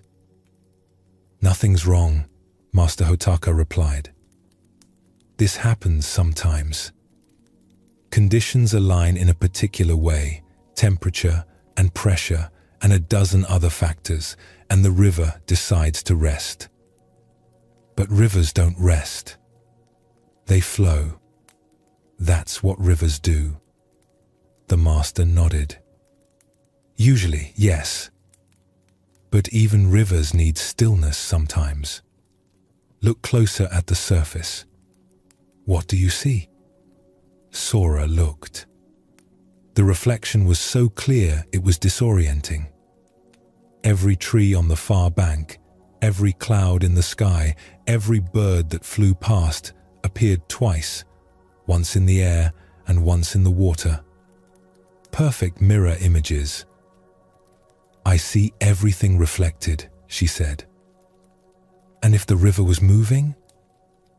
"You couldn't see the reflections clearly. They'd be broken by the current." "Exactly," Master Hotaka said. "The stillness allows the river to show you something movement can't. Both states have their gifts." Sora sat with this, watching the still water. After a while, she noticed something else. The surface might be still, but if she looked very carefully, she could see subtle movement beneath.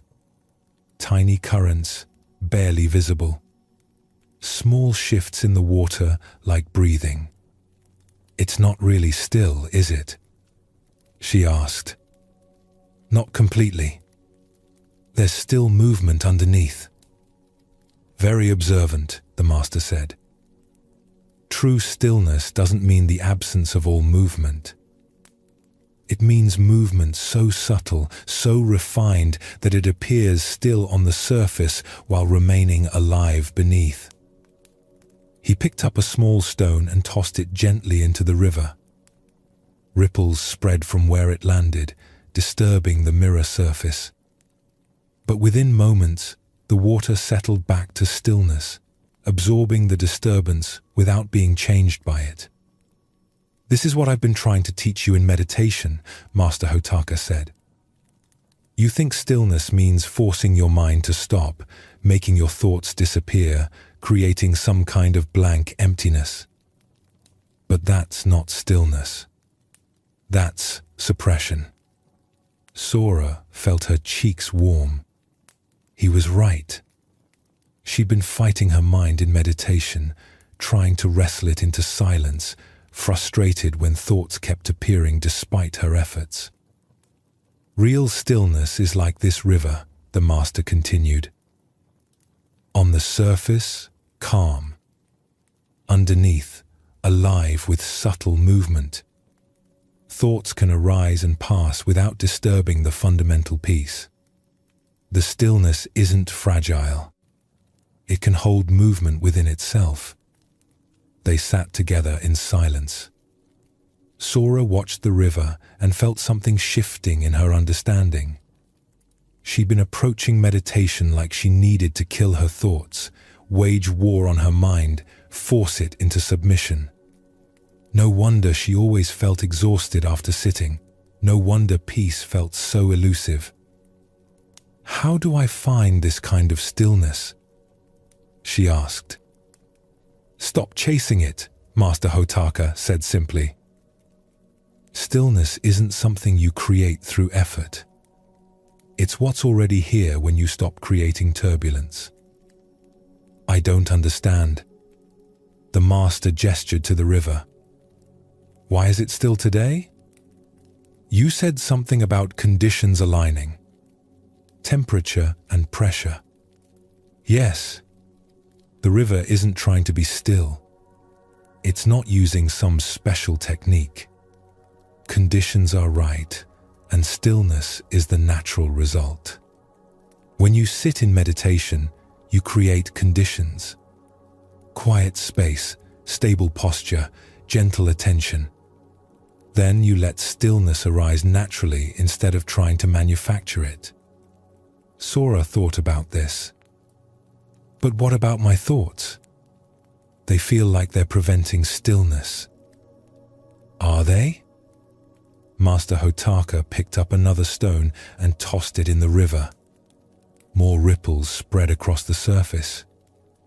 Did that stone prevent the river from being still? It disturbed it temporarily. And now? Sora looked. The surface was calm again, as if the stone had never landed. It's still again. Because the river's fundamental nature is to return to stillness when nothing is actively disturbing it. Your mind is the same way. Thoughts arise like stones landing in water. They create ripples. But if you don't fight them or grab onto them or throw more stones, the ripples fade naturally and stillness returns. So I just let thoughts come and go? More than that, you recognize that the thoughts aren't preventing stillness.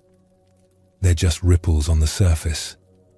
Underneath, there's a depth that's always still, always quiet, regardless of what's happening above. Sora closed her eyes and tried to feel this in herself. At first, all she noticed were thoughts, the usual stream of mental chatter. But as she sat with it, not fighting it, she began to sense something beneath the thoughts. A quality of awareness that was watching the thoughts, but wasn't made of thoughts. Still, quiet, present. "I feel it," she whispered, afraid to speak too loudly and lose it. "Good," Master Hotaka said. "That's your river. That's the stillness that's always here, whether your thoughts are calm or churning. You don't have to create it or maintain it. You just have to recognize it." They sat by the river until the sun was high overhead. Gradually, almost imperceptibly, the water began to move again. A breath of wind stirred the surface. A leaf floated past. The river remembered its nature as flowing water and started to flow. But even as it moved, Sora could still sense the stillness underneath. The current might be rushing, but something in the river's depths remained quiet. Movement and stillness weren't opposites.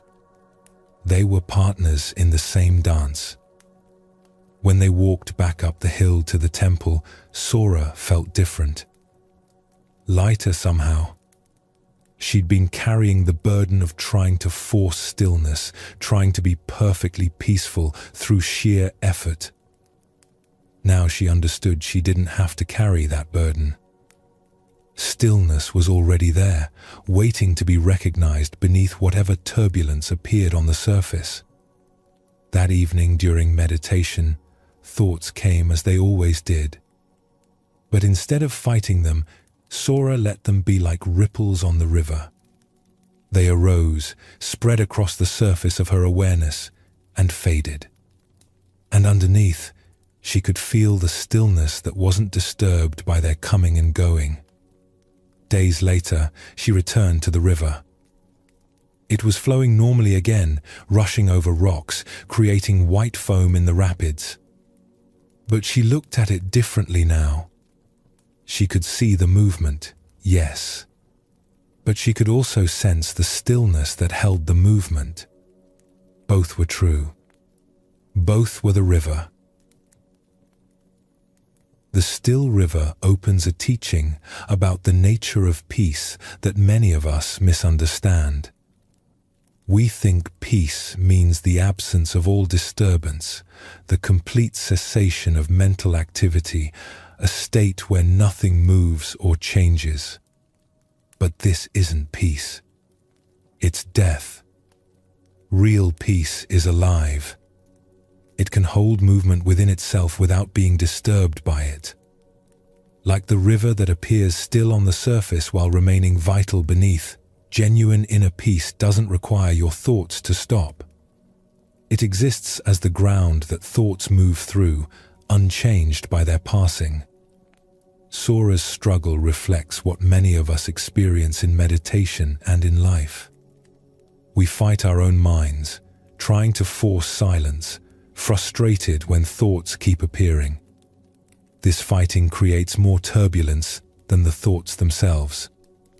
It's like throwing stones in the water while demanding the surface be still. Master Hotaka's teaching points to a different approach. Create conditions for stillness, then trust the natural process. Don't manufacture peace through force. Recognize the peace that's already present beneath your mental activity. The image of the river settling back to calm after being disturbed reveals something important about the mind's natural tendency. When you stop actively creating turbulence, things settle on their own. You don't have to push thoughts away or make them disappear. You just have to stop feeding them energy, stop fighting them, stop throwing more stones. This is what Zen Buddhism calls non-interference. Not doing nothing, but not doing too much. Creating space and then allowing natural processes to unfold. The river doesn't try to be still. Stillness arises naturally when conditions support it. The deeper teaching is about recognizing the stillness beneath movement. Even when the river is flowing, even when your mind is busy, there's a depth that remains quiet. This depth is your fundamental awareness, the part of you that witnesses thoughts without being made of thoughts. Most of us identify completely with the surface movement of our minds. We think we are our thoughts, our moods, our mental activity. But this is like the river thinking it's only the ripples on the surface and forgetting the depth beneath. When Sora felt the stillness under her thoughts, she touched something essential. There's a part of you that's always quiet, always at peace, regardless of what's happening in your mental and emotional weather.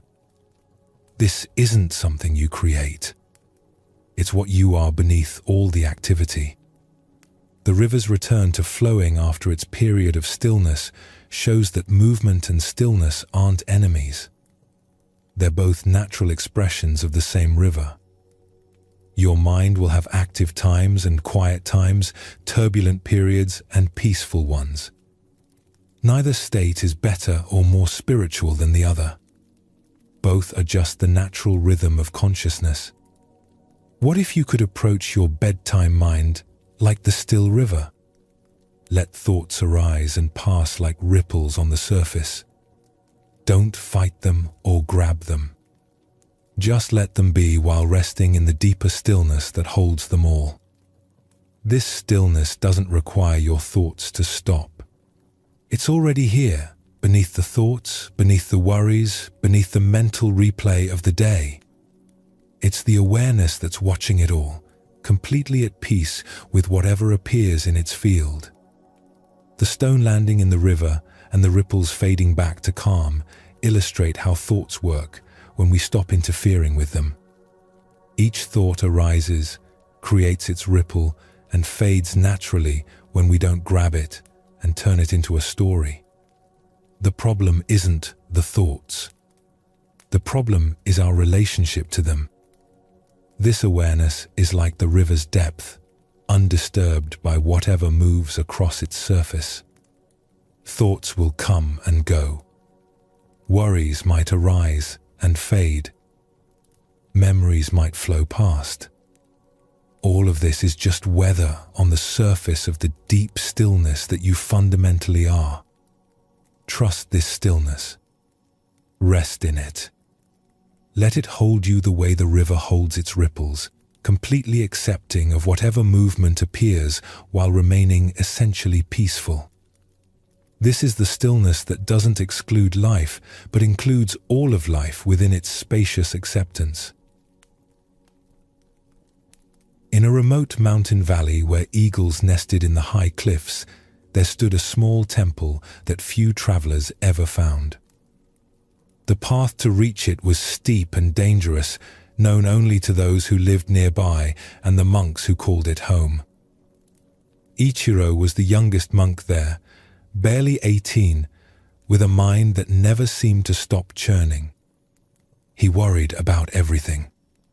Whether he was practicing correctly, what the other monks thought of him, if he would ever understand the teachings. Each worry fed the next, until his mind felt like a tangled knot he couldn't unravel. One morning, unable to sit still through meditation, Ichiro slipped out of the hall and climbed to the high ridge above the temple. He needed air, space, somewhere to let his thoughts spread out instead of crushing him from the inside. The ridge was narrow, a knife edge of rock with steep drops on both sides. But the view was worth the danger. The whole valley spread below, with the temple looking small as a child's toy. Mountains marched away to the horizon in waves of blue and purple. Ichiro sat on a flat boulder and tried to breathe. His thoughts kept spinning. Maybe he wasn't cut out for monastic life. Maybe he should return to his family's village. Maybe he was wasting everyone's time trying to be something he could never become. A shadow passed over him, large and swift. He looked up to see an eagle soaring overhead. The bird was enormous, wings spread wide, riding the thermal currents that rose from the valley. It circled higher and higher with barely a movement, just small adjustments to catch the wind just right. Ichiro watched, fascinated. The eagle seemed completely at ease up there. No effort, no struggle, just pure presence in the empty sky. It rose until it was just a speck against the clouds, then hung there, motionless except for the slight trembling of its wingtips. From that height, what could the eagle see? Everything, probably. The whole valley at once. The temple, the villages, the rivers, the forests. All of it together in one view, none of it close enough to dominate its vision. Something about watching the eagle ease the knot in Ichiro's chest. Up there, everything that seemed so urgent and overwhelming from the ground became small. Part of a larger pattern. The eagle wasn't worried about any of it. It just rode the currents, seeing everything, attached to nothing. Beautiful creature, isn't it? Ichiro turned to find Master Riku standing a few feet away. The old teacher must have followed him up the trail, though Ichiro had heard nothing. "I'm sorry, Master," Ichiro said. "I should be in meditation." "You are meditating," Master Riku replied, settling himself on a nearby rock. "Just not in the hall. Sometimes the best teaching comes from watching." They sat together in silence, watching the eagles circle and drift. Another bird joined it, the two of them playing in the high air, diving and rising in patterns that looked like pure joy. "I can't seem to settle," Ichiro finally admitted. "My mind won't stop. Every thought hooks into the next one. I feel like I'm drowning." Master Riku nodded, not looking away from the eagles. "And what would the eagle tell you if it could speak?" "I don't know. To fly, I suppose." "To rise," the master corrected gently. "To find altitude. The eagle doesn't fight the storms below. It rises above them. From up there, it can see the storm, the clear sky, the mountains, the valleys. All of it at once. Nothing is too close, too overwhelming." Ichiro watched the eagles spiral higher. "But I can't actually fly." "No," Master Riku agreed. "But you can find that same height in your awareness. Right now, you're down in the valley of your thoughts, where each one feels huge and urgent. Every worry blocks your view. Every fear feels like the whole sky." He gestured to the eagles above. "What if you could step back? Rise up in your own awareness and see all those thoughts from a distance? They'd still be there, but they wouldn't fill your whole vision. You could see them as part of a larger landscape." "How do I do that?" "The same way the eagle does. Stop fighting the air and learn to ride it. Your thoughts are like wind currents. You can't stop them, but you don't have to let them toss you around either. Find the place in yourself that watches thoughts the way the eagle watches the valley. Present to it all, caught by none of it." Ichiro tried to feel what the master meant. He closed his eyes and noticed his thoughts. Worry about being a bad student. Anxiety about the future. Doubt about his abilities. Usually, he was inside these thoughts, carried along by them. But what if he could step back? He imagined himself rising like the eagle, gaining altitude on his own mental landscape. The thoughts were still there, but from this height, they seemed smaller. Just movements in the mind, like weather patterns in the valley. He could see them without being caught in them. "That's it," Master Riku said softly. "That space you're feeling right now, that watching awareness, that's your inner eagle. It can soar above anything. Not because it escapes, but because it finds the right altitude to see clearly." They sat until the eagles drifted away toward the far peaks. When Ichiro finally stood to return to the temple, something had shifted. The worries were still there, but they felt different. More like clouds passing through a vast sky than walls closing in around him. Over the following weeks, whenever Ichiro felt overwhelmed, he would remember the eagles.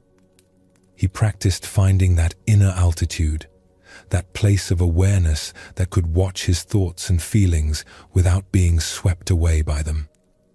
Not escaping from life, but finding the right distance to engage with it clearly. Master Riku noticed the change. "The eagle taught you well," he observed one evening. "It taught me that I don't have to be caught in every storm," Ichiro replied. "I can rise to where I see the storm and the clear sky and everything together. From there, nothing feels so overwhelming."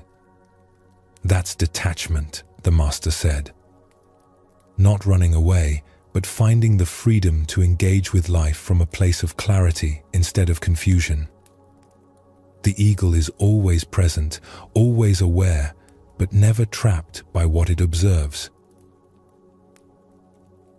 The eagle's teaching reveals something essential about freedom. Ichiro discovered that detachment isn't coldness or distance from life.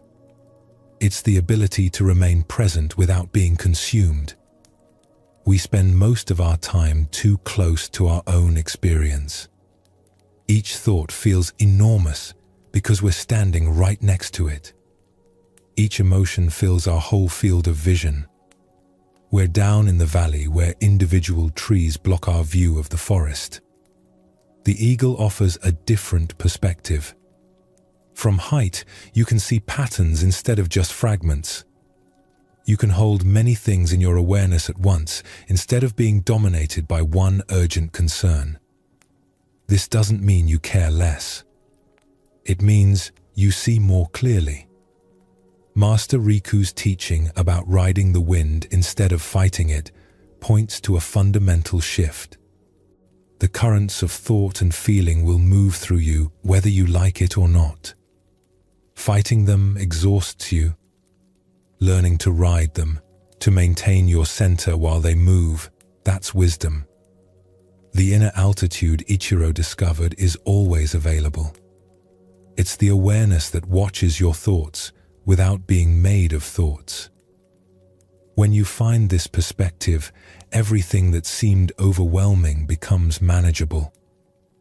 Not because problems disappear, but because you see them in context, as part of a larger whole. Detachment in Zen Buddhism doesn't mean not caring.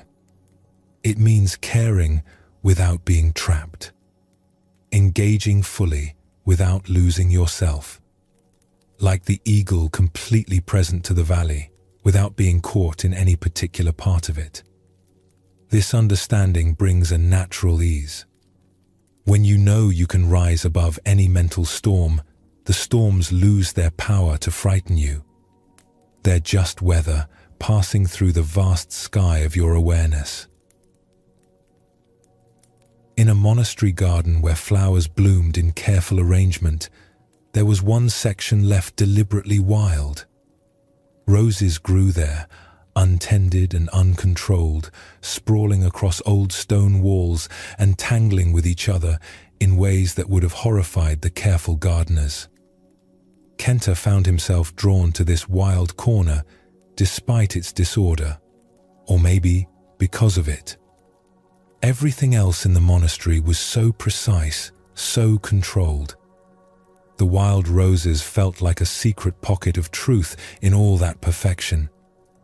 He was kneeling there one afternoon, reaching carefully between the branches to touch a deep red bloom when a thorn caught his finger. Sharp and sudden, it drew a small bead of blood. Kenta pulled his hand back with a curse, then immediately felt ashamed. A monk shouldn't curse over such a small thing. He looked at his finger, at the tiny wound, and then back at the rose that had pricked him. The flower was beautiful. Deep crimson petals layered in spirals, scent so rich it almost made him dizzy. But those thorns, vicious and sharp, guards protecting something precious. Both together, a voice said behind him. Kenta turned to see Master Takara, the abbot, standing at the edge of the wild garden. The old teacher's robes were simple and worn, her face lined with years of practice. "Master," Kenta said, standing quickly. "I was just looking at the roses." "And they bit you," Master Takara observed with a gentle smile. She came to stand beside him, looking at the same rose. "That's what roses do. They offer beauty and they draw blood. Both together, always." She reached out her own hand, showing Kenta the small scars on her fingers. "I tend these roses sometimes. Each each scar is from a moment of reaching for beauty and finding the thorn instead. Or finding both at once. Why leave them wild like this? Kenta asked. The gardeners could trim them, train them, make them safer. Safer, yes, Master Takara agreed. But would they still be roses?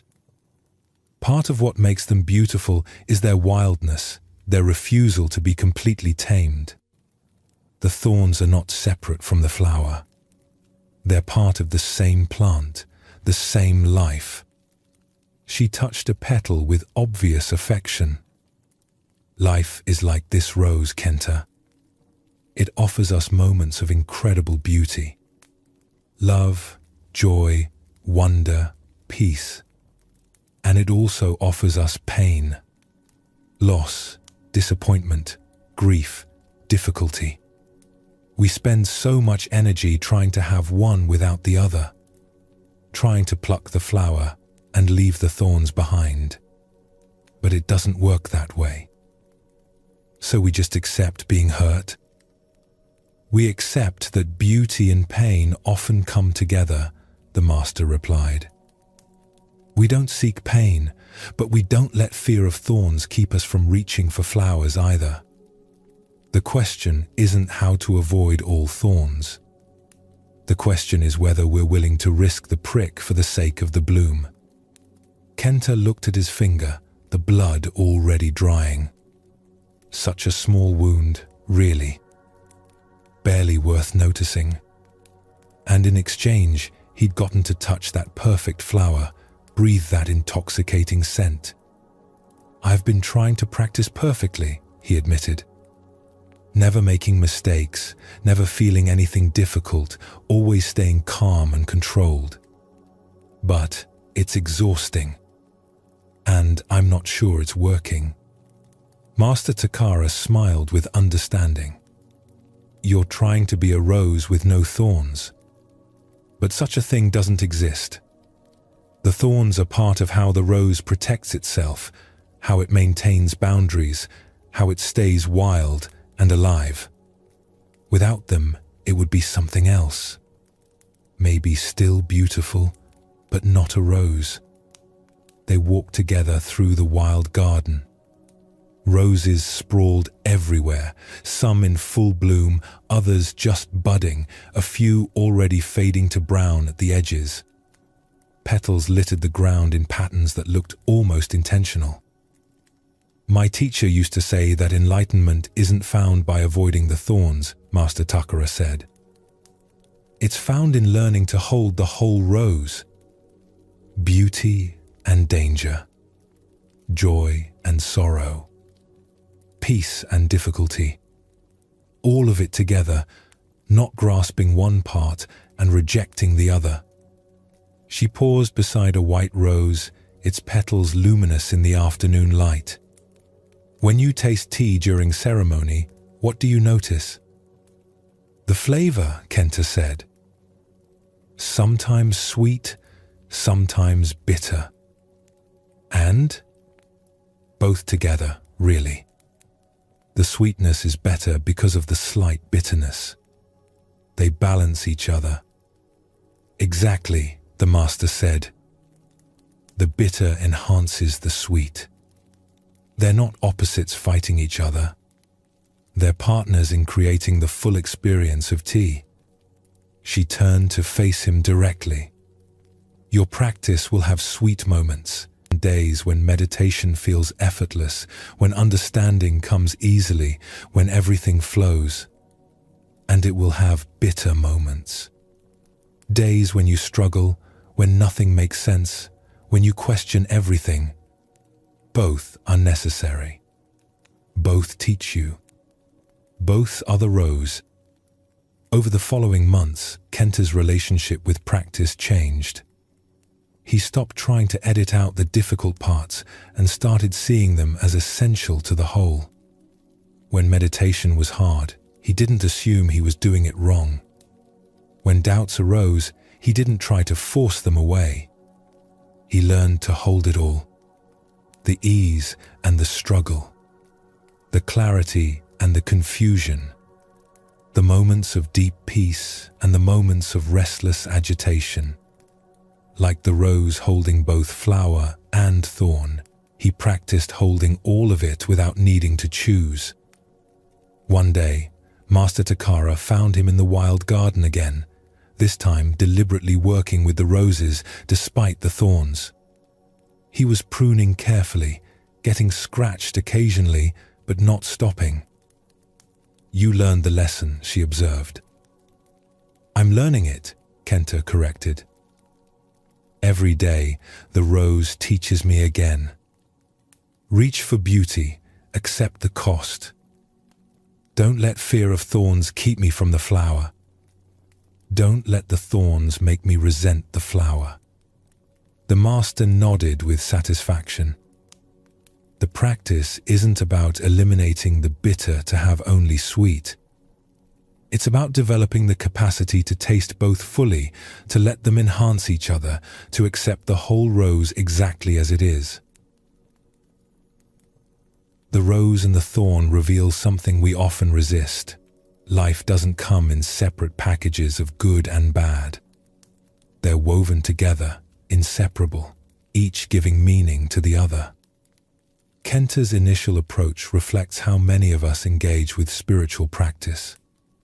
We want the good parts, the peace and clarity and joy, without any of the difficult parts. We think enlightenment means transcending struggle, moving beyond pain into some realm of constant bliss. But Master Takara's teaching cuts through this misunderstanding.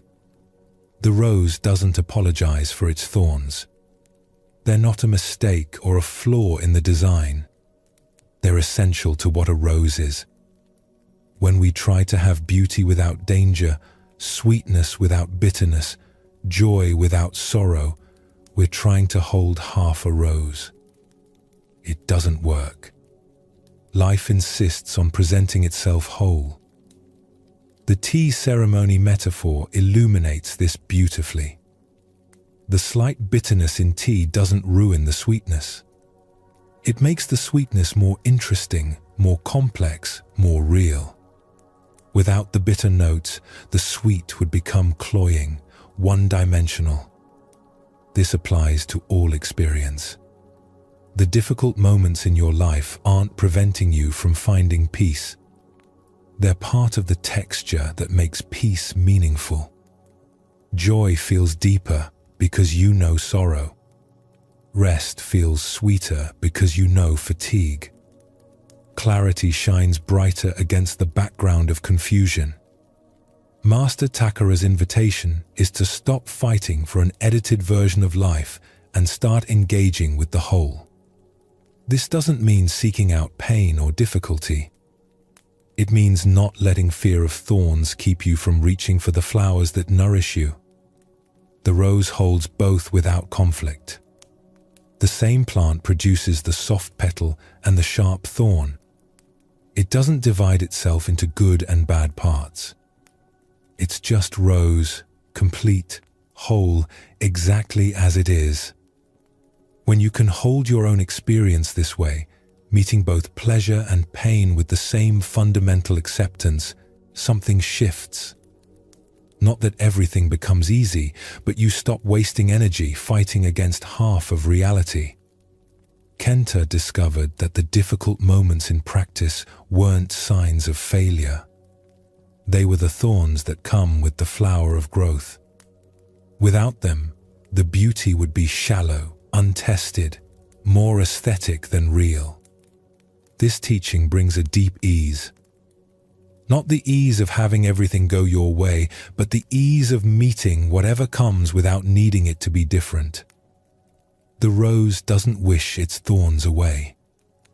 It simply is what it is, beautiful and dangerous, soft and sharp, giving and protecting.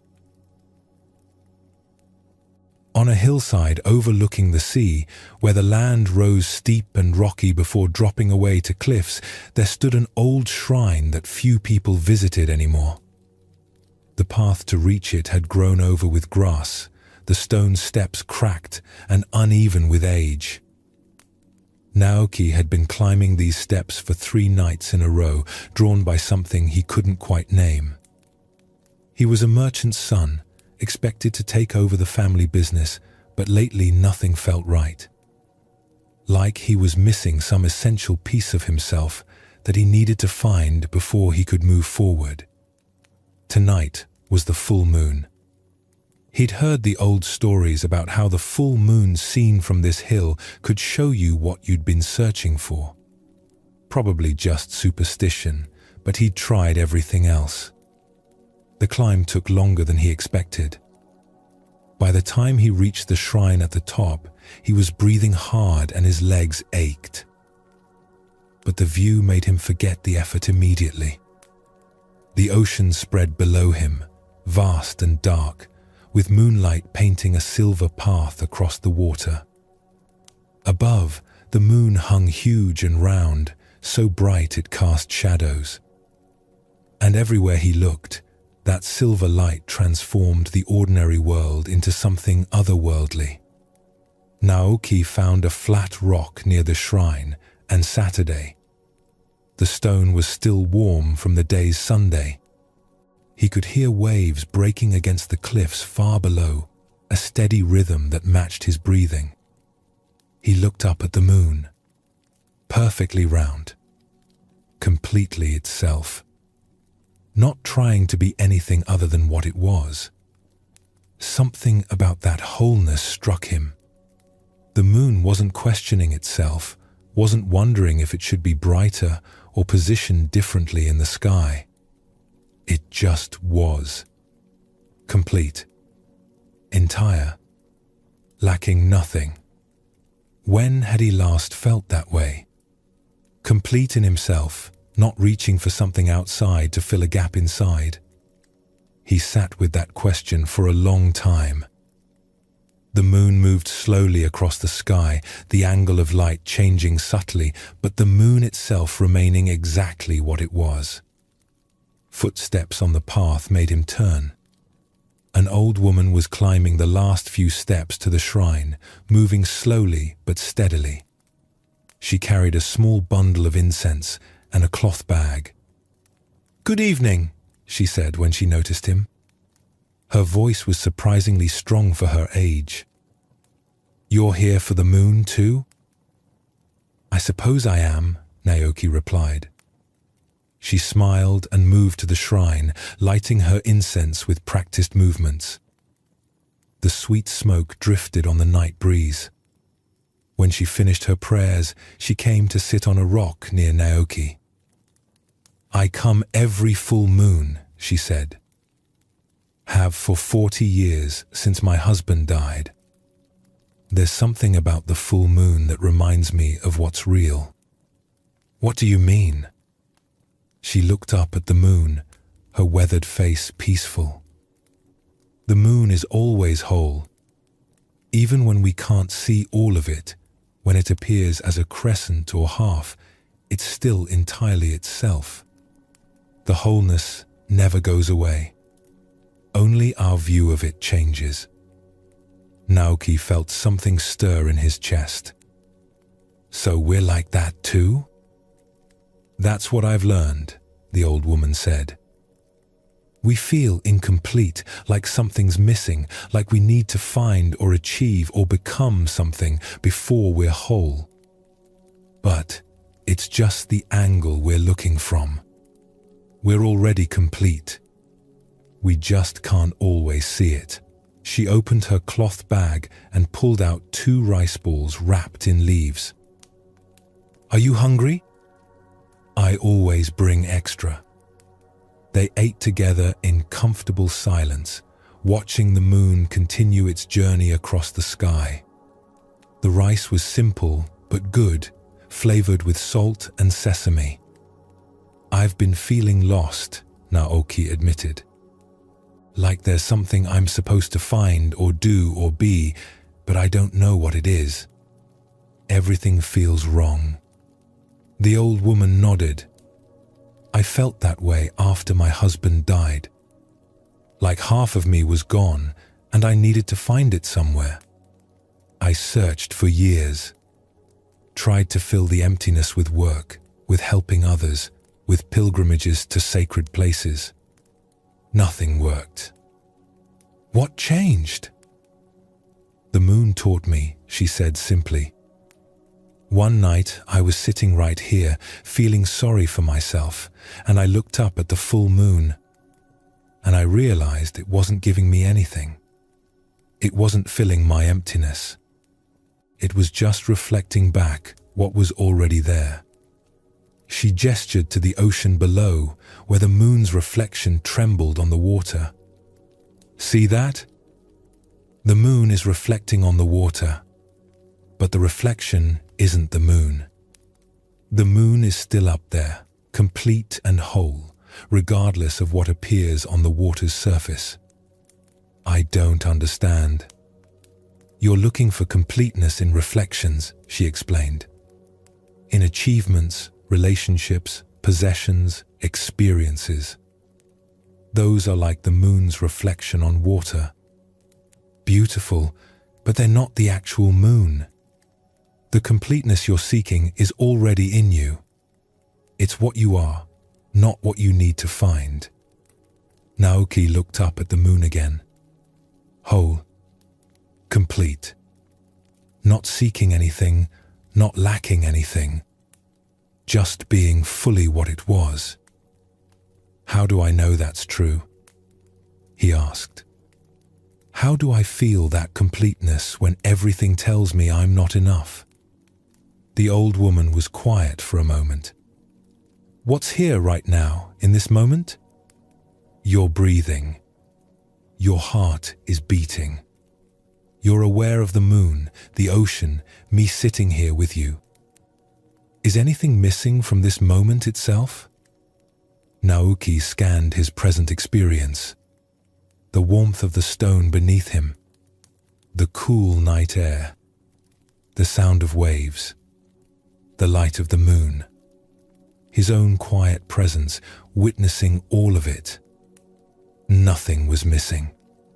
The moment was complete exactly as it was. And he was part of that completeness, not separate from it. I see what you mean, he said quietly. That seeing is enough, the old woman replied. You don't have to hold on to it or make it permanent. Just knowing it's possible changes everything. The completeness is always here, even when you lose sight of it. Like the full moon behind clouds. They sat together until the moon began to set toward the ocean horizon.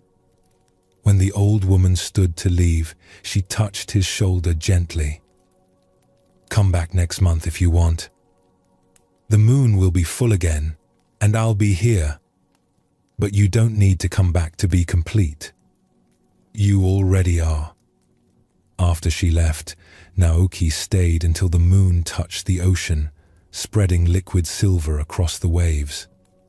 He felt different, lighter, not because he'd found what he was looking for, but because he'd realized there was nothing to find. It had been here all along. When he descended the hill in the pre-dawn darkness, the world looked the same, but he saw it differently. The incompleteness he'd been carrying was just a story, a way of seeing. The truth was simpler. He was already whole. He'd always been whole. He just kept forgetting to notice. The full moon teaches something that runs counter to almost everything we're told about ourselves. We grow up learning that we're incomplete, that we need to acquire things, achieve things, become things before we're enough.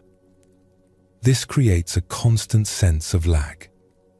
Something's always missing. Some piece we need to find before we can finally rest, finally be okay, finally feel whole. But what if that's backwards? What if the incompleteness is learned, not fundamental? What if you're already whole, already complete, and the only problem is that you've been taught not to see it? The old woman's distinction between the moon and its reflection cuts to the heart of this. We spend our lives chasing reflections. If I get this job, this relationship, this achievement, then I'll be complete. But these are just reflections, temporary appearances on the surface of things. They can't give you wholeness, because wholeness isn't something you can acquire from outside. This isn't about giving up on goals or pretending you don't have genuine needs. It's about recognizing that beneath all the striving and seeking, there's already a fundamental okayness. You're already here, already alive, already aware. That's complete in itself.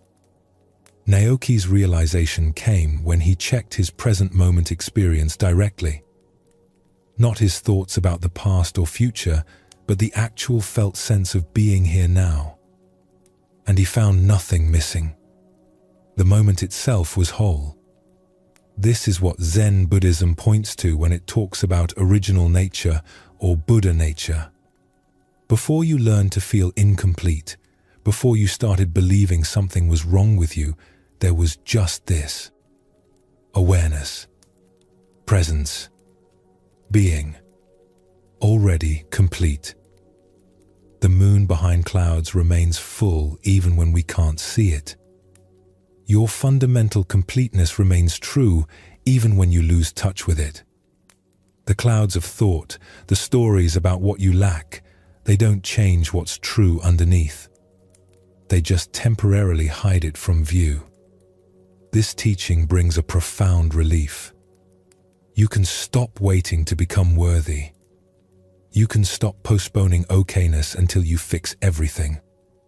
The wholeness you seek isn't at the end of a long journey. It's here, now, available in the simple recognition of what's already true. In a valley where mist gathered thick each morning, there was a temple known for keeping a sacred flame. The flame had burned continuously for 300 years, tended by generations of monks who took turns feeding it fuel and protecting it from wind and rain. Shin was the youngest monk tasked with flame-keeping duty. It wasn't glamorous work. It meant waking in the middle of the night to add wood. It meant sitting in the flame room during cold winters and hot summers, watching to make sure nothing went wrong. It meant treating this one small fire as if it were the most important thing in the world. Some nights, watching the flame flicker and dance, Shin wondered what the point was. Why keep this one fire burning? What difference did it make? Master Yoshi found him on such a night, sitting by the flame looking discouraged. "Trouble?" the old teacher asked. "I don't understand why we do this," Shin admitted. "Keeping one fire lit for 300 years. So much effort for something that seems so small." Master Yoshi settled himself near the flame, holding his hands toward its warmth. "Tell me, what keeps this flame burning?" "I do. We do. The monks who tend it." "And what did the flame need from you tonight?" "Wood, air, attention. And if you stopped giving it these things?" "It would die," Shin said. "So the flame depends entirely on your care," Master Yoshi observed. "But what does your care depend on?" Shin thought about this. "My commitment, my attention, my willingness to keep showing up. And where does that commitment come from? I don't know anymore. That's the problem." Master Yoshi smiled. "Let me ask differently. What happens in you when you feed the flame? What do you feel?" Shin paid attention to his own experience. When he added wood to the fire, when he watched it catch and flare brighter, what did he feel? A quiet satisfaction, a sense of purpose, connection to something larger than himself. I feel like I'm part of something, he said slowly. Something that started before me and will continue after me. The flame connects me to all the monks who've tended it before. Yes, Master Yoshi said. And what else? Shin watched the flame closely. It never stayed the same. Always moving, changing, responding to each new piece of wood. Alive in a way that felt almost conscious. The flame teaches me, he realized, about attention, about constancy, about how small, steady efforts add up to something that lasts. Now you're beginning to understand, the master said. The flame isn't just something you tend, it's something that tends you. You feed it wood. It feeds you wisdom. You give it attention. It gives you purpose. You protect it from going out. It protects you from feeling empty. Shin felt something click into place. So, we're tending each other. All living things do this, Master Yoshi replied. Trees give us shade and oxygen. We protect trees by planting and caring for them. Rivers provide water. We keep rivers clean. Everything tends everything else. Nothing exists alone. He gestured to the flame. This fire is your teacher in how to tend your own inner flame. The one that makes you feel alive, connected, purposeful. That flame also needs feeding. Also needs protection from wind and rain. Also needs someone to wake up in the middle of the night and add fuel when it's burning low.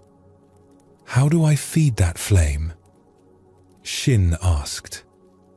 The same way you feed this one. With attention. With small, consistent acts. With showing up even when you don't feel like it. With remembering why it matters.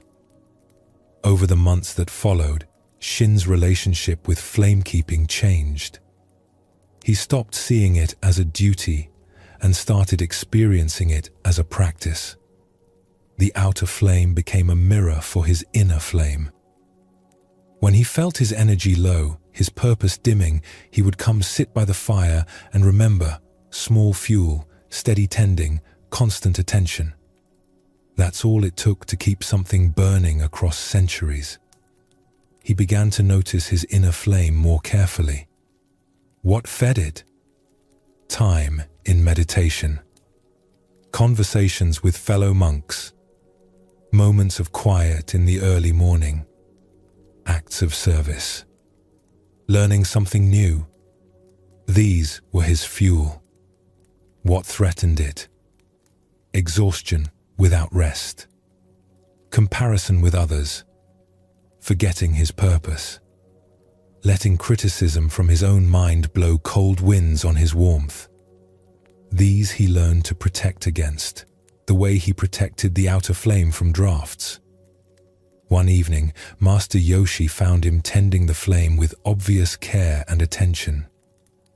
"You understand now," the master observed.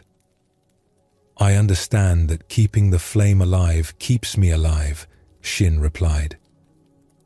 "Not physically, but in the way that matters. It reminds me to tend my own light, to feed what makes me feel connected and purposeful. And when your flame burns low, I remember this one, how it's been kept burning for 300 years by people who showed up, added fuel, paid attention.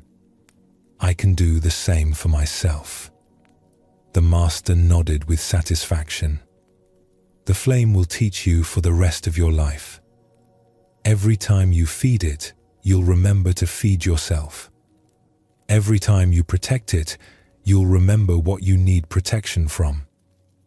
Every time you watch it burn steady and bright, you'll remember what's possible when something is truly tended. Years later, when Shin became the master of flame-keeping and taught younger monks, he would tell them, "This isn't about keeping one small fire alive. It's about learning what it takes to keep anything alive. Your joy, your purpose, your sense of connection. These are flames too. They need the same care, the same attention, the same steady tending." The sacred flame reveals something essential about what it means to be alive and aware. We talk about keeping our spirits up, maintaining our energy, staying connected to what matters. But we rarely think about this as an active practice, something that requires consistent tending. The relationship between Shin and the flame shows how outer practices can illuminate inner realities. The fire isn't just a symbol. It's an actual teacher demonstrating through its behavior what's true about all living things. Master Yoshi's insight that the flame tends Shin as much as Shin tends the flame points to a fundamental truth. Nothing exists in isolation. Everything lives in relationship, giving and receiving, tending and being tended. When you care for something beyond yourself, you discover that care flowing back to you in unexpected ways. The question about what feeds your inner flame is worth sitting with. Not in an abstract way, but practically. What actually makes you feel alive? What activities, relationships, practices leave you feeling more connected to yourself and the world? These are your fuel. They deserve the same careful attention Shin gave to choosing wood for the sacred fire. And what threatens your flame? What leaves you feeling drained, disconnected, diminished? Not everything that threatens your flame can be avoided, but you can protect yourself the way Shin protected the fire from wind and rain. Sometimes protection means saying no. Sometimes it means creating boundaries. Sometimes it means simply recognizing what depletes you so you can add extra fuel afterward. The image of the 300-year flame offers hope. What seems impossible to maintain forever becomes possible through small, consistent tending. You don't have to keep your inner light burning bright every single moment. You just have to not let it go out completely. You just have to show up with more fuel when it's burning low. This is what spiritual practice actually looks like. Not grand gestures or dramatic transformations, but small acts of tending repeated over time. A few minutes of quiet each morning. A moment of gratitude before sleeping. Choosing one thing that feeds your flame instead of depletes it. These small fuels add up. Shin's realization that keeping the flame alive keeps him alive touches the deepest purpose of practice. We tend our inner light not as one more obligation, not to achieve some distant goal, but because the tending itself is how we stay truly alive. How we remain connected to what matters. How we keep the warmth of meaning and purpose from going cold. The flame teaches constancy without rigidity. It's always burning, but it's never the same fire twice. Each moment it's consuming new fuel, creating new light, responding to new conditions. This is how you can be both steady and alive, committed and responsive, constant and always new. When your inner flame burns low, remember Shin tending the sacred fire. Remember that 300 years of light came from people showing up, adding fuel, paying attention. You can do this too. Not perfectly, not without the flame occasionally dimming, but steadily enough that the light never goes out completely. In a temple garden where ancient maple trees grew, autumn had come early that year. The leaves were turning brilliant shades of red and gold, and each day the ground became more thickly carpeted with them. Akane had been assigned to keep the garden paths clear. It was her responsibility, and she took it seriously. Every morning she would sweep the paths clean, gathering the fallen leaves into neat piles. But by afternoon, more leaves would fall. By evening, the paths looked as if she'd never touched them. It was maddening. She would sweep the same path 3, 4, 5 times a day. The moment she finished, more leaves would drift down, undoing her work. She began to resent the trees, resent the wind, resent autumn itself for making her task impossible. One afternoon, after sweeping the main path for the 4th time that day, Akane stood leaning on her broom, breathing hard with frustration. As she watched, 3 more leaves detached from the branches above and spiraled down, landing precisely where she'd just swept. She wanted to scream. "The trees are not your enemy," a voice said. Master Isamu stood nearby, so still she hadn't noticed him. The old teacher had a way of appearing when you needed him most, or maybe when you least wanted to be observed. "They won't stop dropping leaves," Akane said, trying to keep the anger out of her voice. "I sweep and sweep, and it makes no difference." "Come sit with me," Master Isamu said, gesturing to a bench beneath one of the maples. "Just for a moment. Leave the broom." Reluctantly, Akane set down her broom and joined him. The bench was covered with leaves. She started to brush them off, but the master stopped her with a gentle hand. "Let them be. Sit anyway." They sat on the leaf-covered bench, looking up through the branches.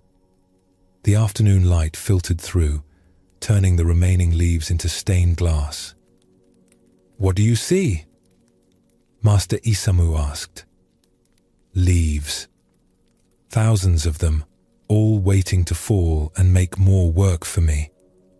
"Look at how they fall," the master suggested. "Really watch." Akane watched. A leaf released from a high branch, spinning as it fell. It didn't drop straight down, but danced on the air, turning this way and that, taking its time on the journey to earth. Another followed, then another. Each one falling in its own way, at its own pace. "The tree isn't pushing them away," Master Isamu observed. "The leaves aren't clinging to stay. When the time comes, the connection simply releases. Natural as breathing." Akane watched a leaf let go. One moment attached, the next falling.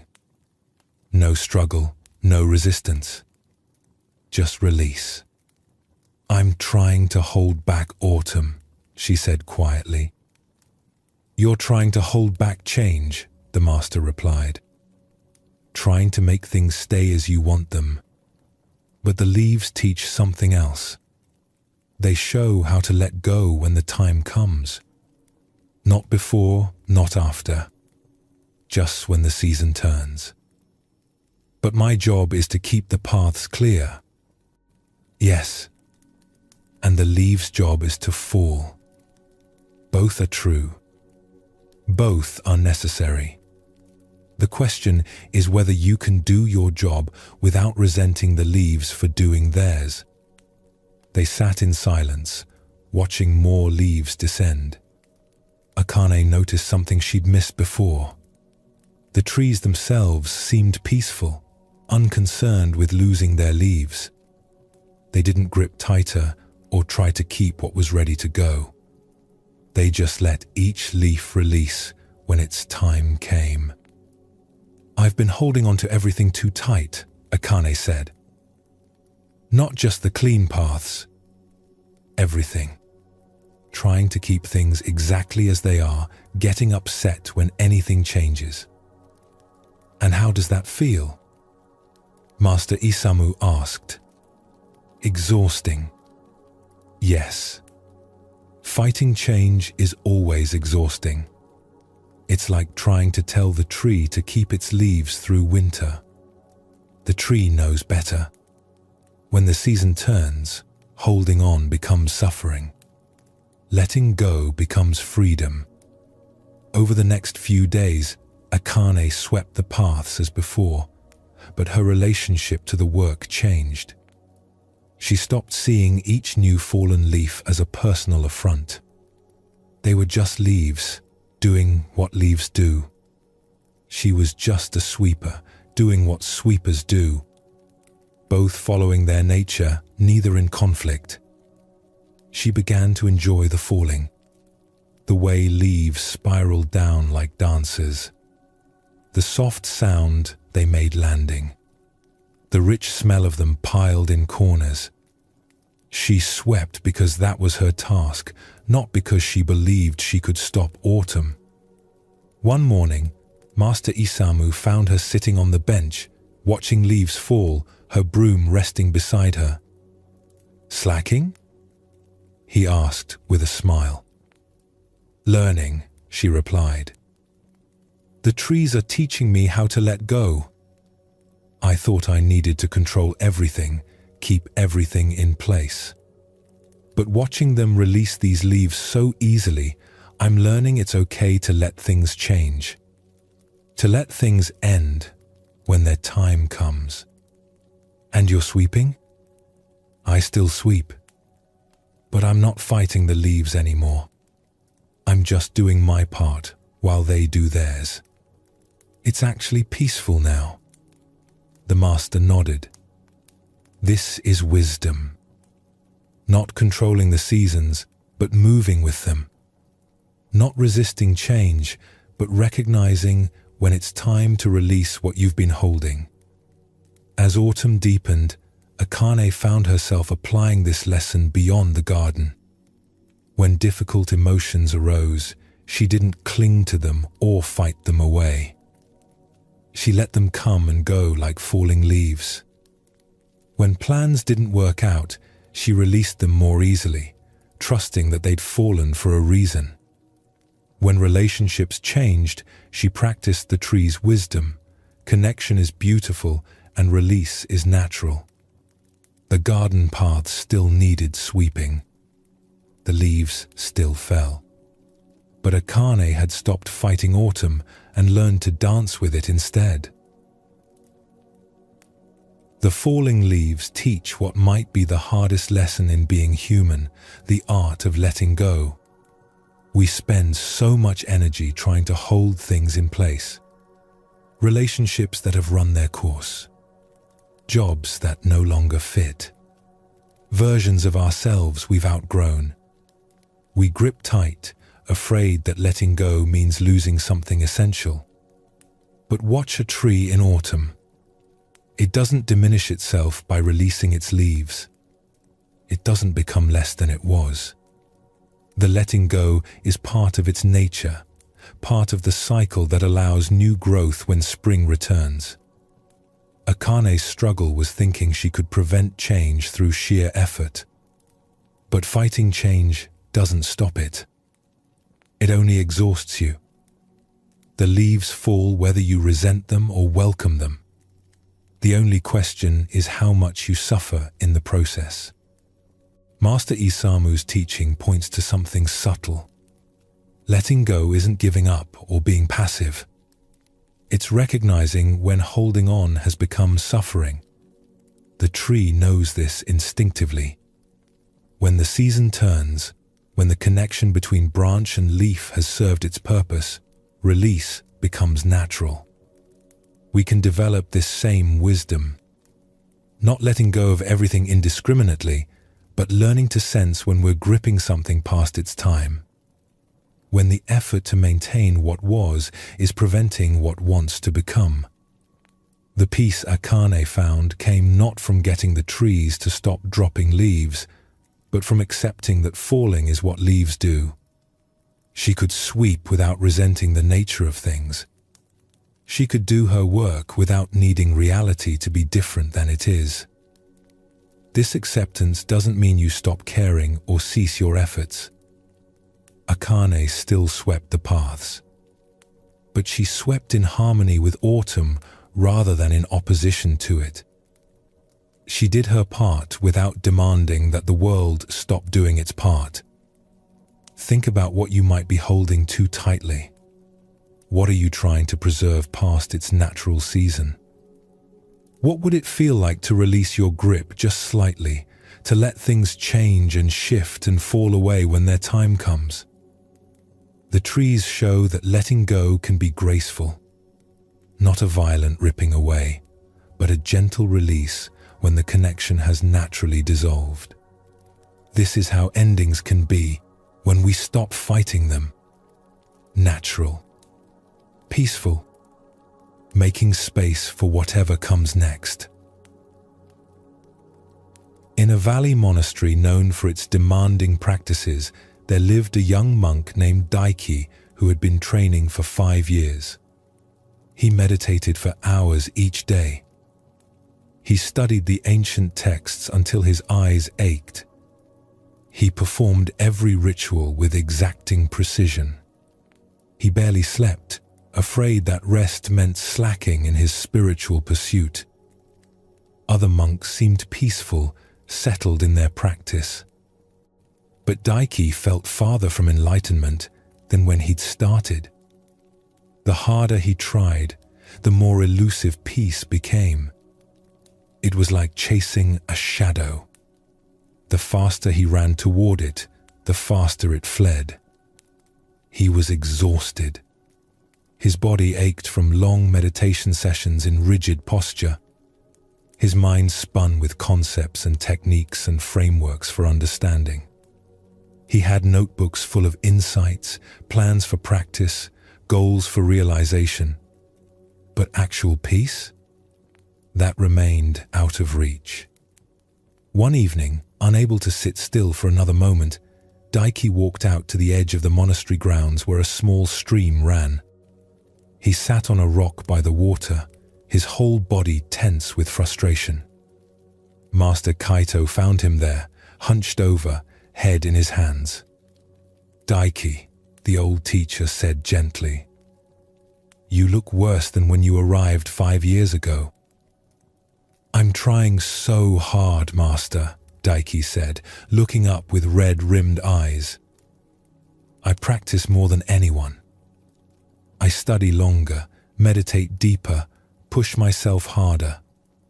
But I'm not getting anywhere. What am I doing wrong?" Master Kaito sat on a nearby rock. "Show me how you meditate." Daiki immediately straightened his spine, arranged his legs in perfect posture, controlled his breathing with careful counts, and forced his face into an expression of serene concentration. Every muscle in his body was tight with effort. "And how long do you sit like this?" the master asked. 4 hours each morning, 3 each evening." "How does it feel?" "Painful, exhausting. But I thought that's what practice requires. Discipline, effort, pushing through resistance." Master Kaito was quiet for a long moment, watching the stream flow past. "Do you see that water?" "Yes." "Is it trying to flow?" Daiki looked at the stream.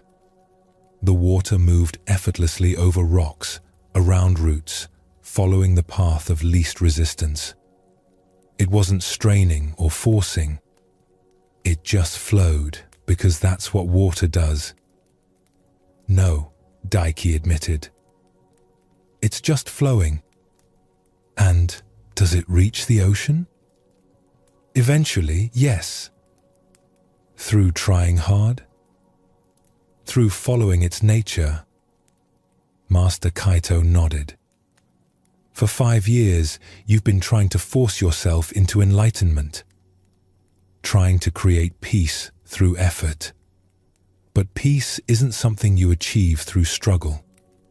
It's what remains when you stop struggling. But surely practice requires effort, Daiki protested. I can't just do nothing. There's a difference between true practice and trying too hard, the master said. True practice is like the stream. It follows its natural course with full presence but without strain. What you're doing is like building a dam and then wondering why you feel blocked. He gestured to Daiki's rigid posture. Even now, sitting here talking with me, you're trying so hard to be a good student that you can't simply be present. Every part of you is working to achieve some idea of what you should be.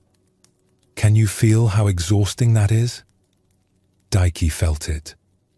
The constant monitoring, adjusting, striving. He was never just here. He was always measuring himself against some imagined ideal, always pushing towards something just out of reach. What if you stopped trying for just a moment? Master Kaito suggested. Not stopped practicing. Stopped trying to make practice happen. Just let yourself be here, by this stream, exactly as you are. That feels like giving up. Does the stream give up when it stops forcing? Daiki didn't know how to let go of trying. It was so deeply ingrained. But he was exhausted enough to experiment. He let his shoulders drop, stopped controlling his breathing, released his rigid posture, let his face relax into its natural expression. Immediately, he felt like he was doing it wrong, like he'd failed. But he stayed with it anyway, letting himself be exactly as he was in that moment. Tired, frustrated, confused, not trying to be peaceful, just allowing what was actually here. And in that small release of trying, something shifted. The stream kept flowing. Birds called in the trees. His breath moved in and out by itself. Everything was already happening without his effort to make it happen. I've been working so hard to become peaceful that I never noticed peace was already here, Daiki said quietly. Not in me, but as me. As everything. I just kept covering it up with my trying. Yes, Master Kaito said. The trying is what prevents what you're trying to achieve. It's like digging a hole to find the ground. The ground is already here. The digging just makes it harder to see. Over the following weeks, Daiki's practice transformed. He still meditated, but without trying to force some special state. He still studied, but without grasping for knowledge. He still practiced rituals, but without the desperate hope that this time, finally, they would deliver enlightenment. The change was subtle but profound. Instead of exhausting himself reaching for peace, he learned to notice the peace that was already present beneath his reaching.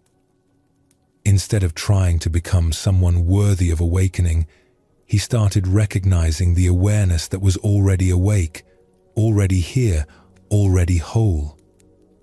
Master Kaito watched this transformation with quiet satisfaction. One morning, finding Daiki sitting by the stream with an expression of simple presence, the teacher smiled. Better? He asked. So much better, Daiki replied. I stopped trying to arrive somewhere I already am. The stream taught me that. It's always already at every point on its journey to the ocean. It doesn't wait until it reaches the sea to be truly flowing. And you? I'm already what I was trying to become. I just kept missing it because I was too busy trying. Daiki's exhausting search reveals a paradox at the heart of spiritual practice. The trying itself often becomes the obstacle. We work so hard to achieve peace that the very effort prevents peace from being recognized. This doesn't mean practice has no place or that effort is always wrong. It means we need to understand what we're actually doing. Are we creating conditions for recognition, or are we trying to manufacture an experience through force? The stream flows without trying to flow. Birds sing without effort to be musical. Your heart beats, your lungs breathe, your body digests food, all without your conscious effort. Life knows how to live itself. Awareness knows how to be aware. The trying gets in the way. Master Kaito's question about the stream points to this. Water doesn't reach the ocean through exhausting effort. It reaches the ocean by following its nature, taking the path that opens, moving with rather than against what is. The reaching is already the arriving, every moment of the journey. Daiki's 5 years of struggle came from believing he needed to become something other than what he was. He needed to achieve special states, gain special insights, transform into someone worthy of peace. But this is backwards. Peace isn't the reward for becoming perfect. Peace is what you are beneath the trying to be perfect. When he finally let go, when he stopped forcing and simply allowed himself to be exactly as he was in that moment, tired and frustrated and confused, something essential could be recognized. Not because he'd achieved anything, but because he'd stopped preventing the recognition through his trying. This is what Zen teachers mean when they say you already have what you're seeking. Not that you shouldn't practice, but that practice isn't about acquiring something absent. It's about removing the obstacles to seeing what's already present. The image of digging a hole to find the ground captures this perfectly. The ground is right here, always has been.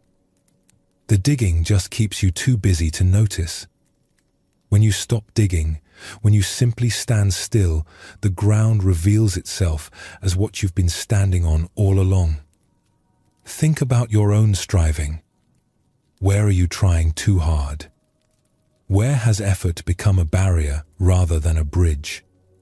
What might be revealed if you stopped trying to make something happen and simply allowed what's already here to be recognized? This doesn't mean abandoning all effort or becoming passive. It means distinguishing between the effort that opens and the effort that closes. Between practice that creates space for recognition and trying that fills that space with more doing. Daiki still meditated after his realization. But the meditation changed from trying to force peace to simply being present with what was already here. From performance to recognition. From achievement to allowing. The peace he found wasn't something new that his trying finally created. It was what had been here all along, patiently waiting beneath the noise of his desperate seeking. Like the ground beneath the hole he'd been frantically digging. When you recognize this for yourself, even for a moment, everything shifts. Not because you've finally gotten somewhere, but because you've realized you were always already here. The trying can dissolve because there's nowhere to get to.